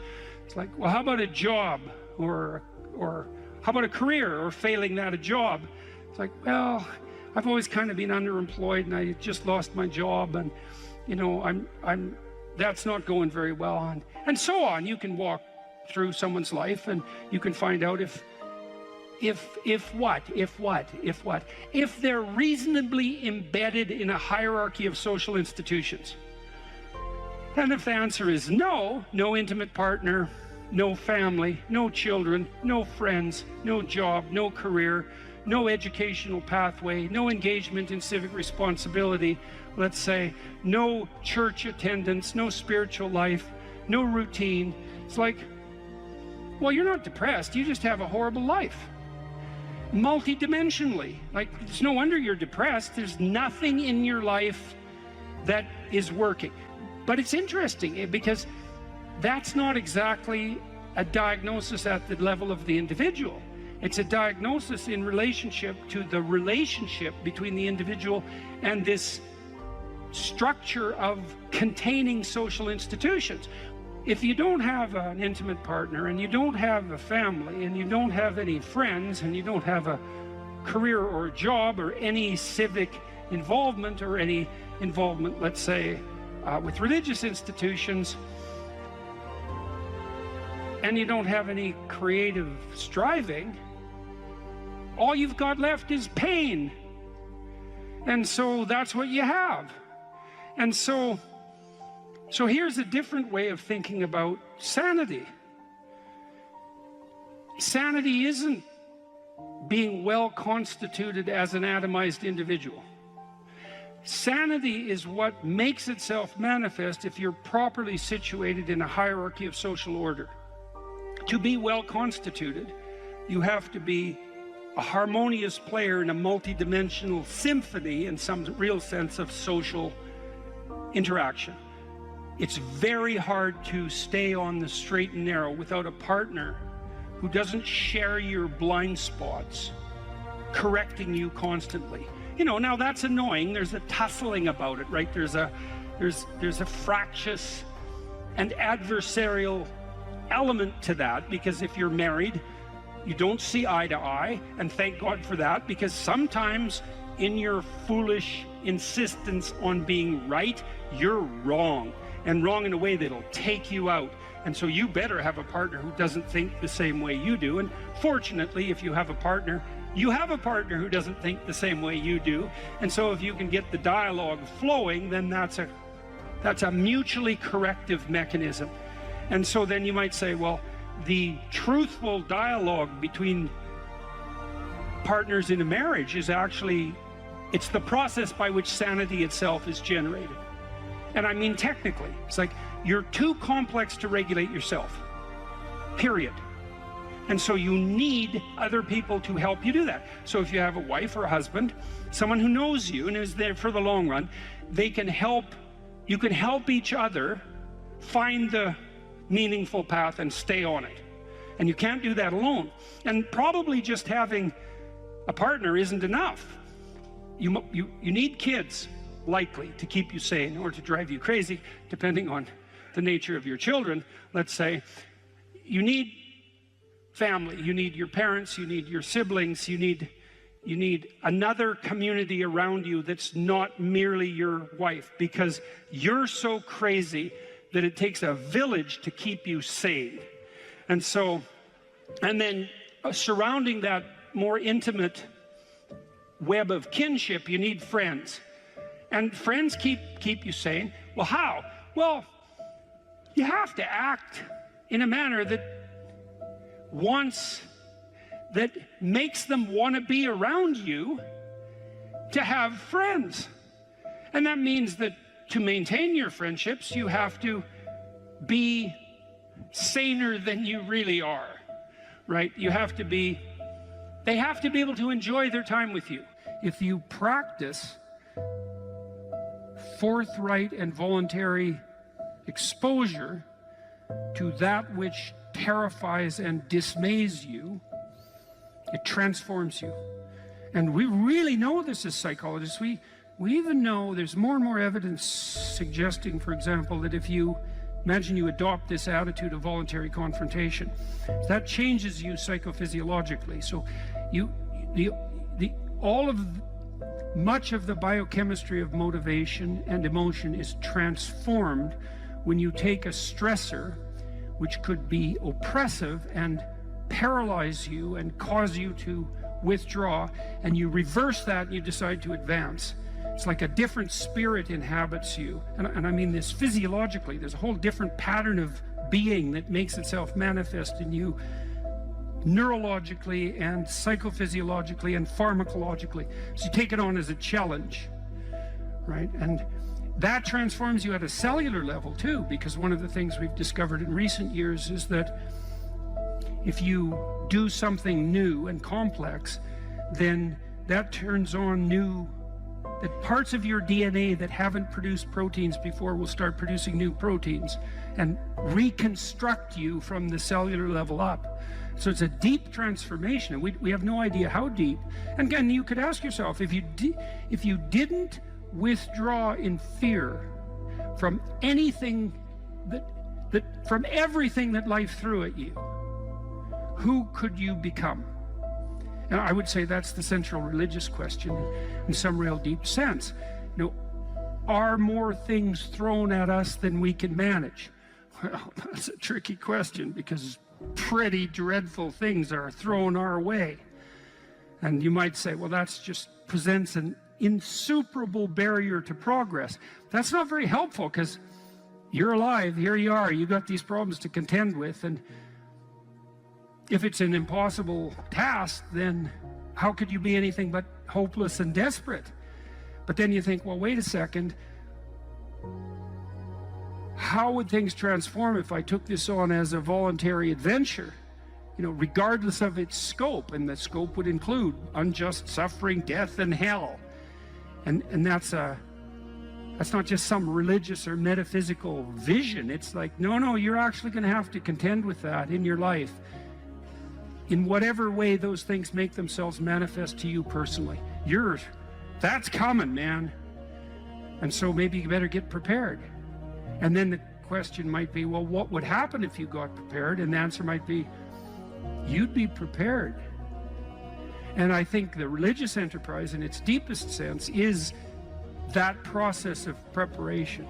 And you know, you might want to even push that a bit farther. You might say, well, not only do you want to get prepared for what's coming your way, but you want to be so prepared that when it comes your way, that it doesn't make you bitter and resentful and tempted by the desire to walk the path that would make all of that even worse. And so you might say, well, if you could really face up to what you need to face up to, not only could you turn yourself into someone that could bear the catastrophe of life and exposure to hell, but maybe you could turn yourself into someone who would still do good even while facing those things. And that's a pretty noble goal. It's not an accident that the axiomatic Western individual is someone who was unfairly nailed to a cross and tortured. It's like, yes, right, exactly. So what do you do about that? Well, I thought about that for a long time too. It's like, well, you don't get together in a damn mob, because all that does is allow you to be as horrible as you could possibly imagine and suffer from none of the consequences. That's a bad idea. So how about we don't do that? Well, there's a deep idea in the West too. It's like, pick up your damn suffering and bear it and try to be a good person so you don't make it worse.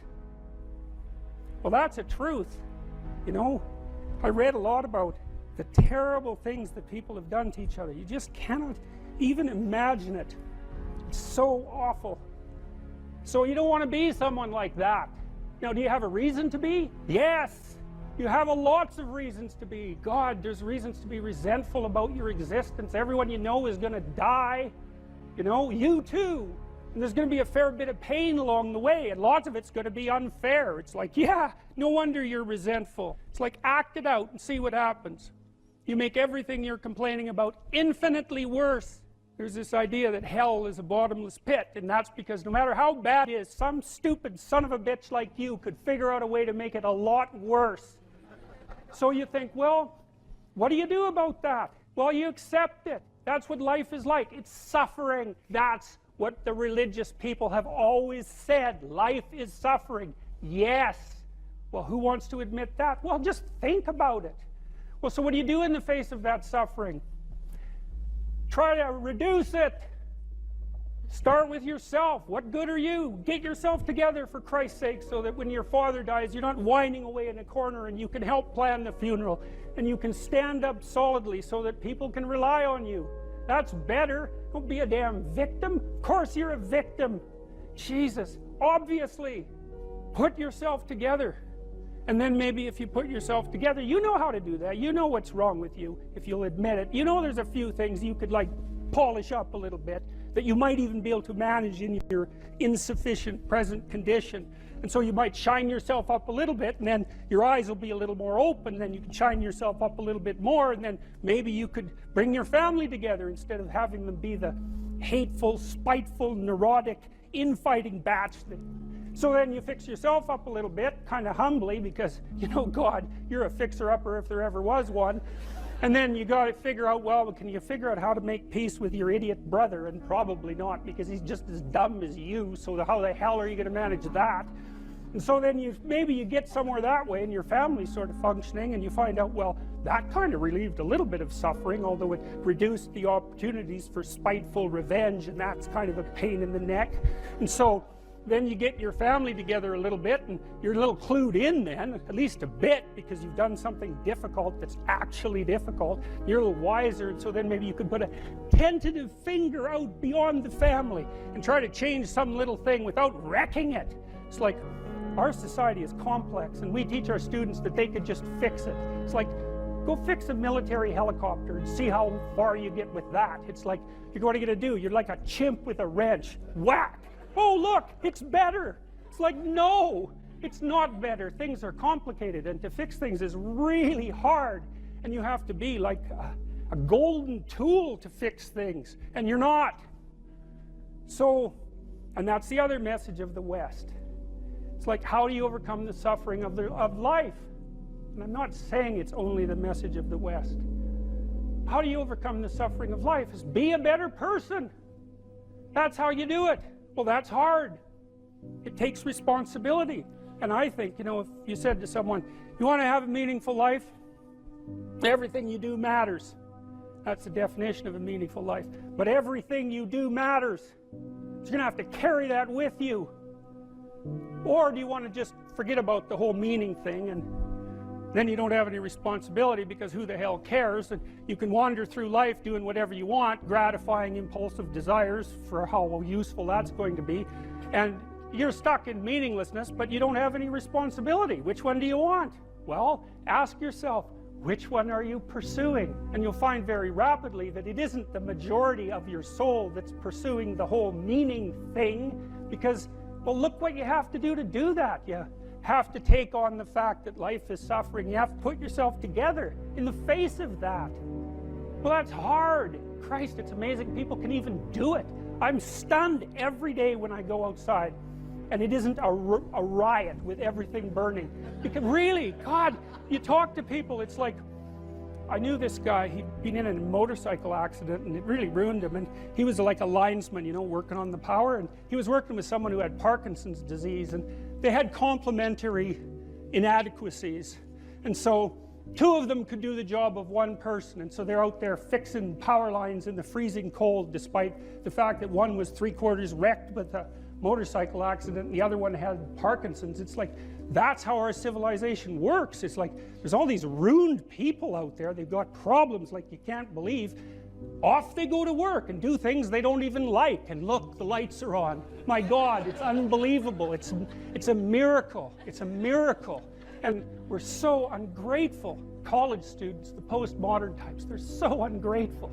You know, they don't know that they're surrounded by just a bloody miracle. It's a miracle that all this stuff works, that all you crazy chimpanzees that don't know each other can sit in the same room for 2 hours sweltering away without tearing each other apart, because that's what chimps do.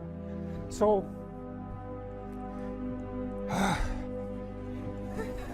anyways, so what happened? Well, I made some videos and I got to the bottom of some things, at least as far as I can tell, so I told you what the bottom is, and then I got this idea about what you might do about it, which isn't my idea. It's not my idea. It's an old idea. It's far older than Christianity. It's old. It's the oldest story of mankind.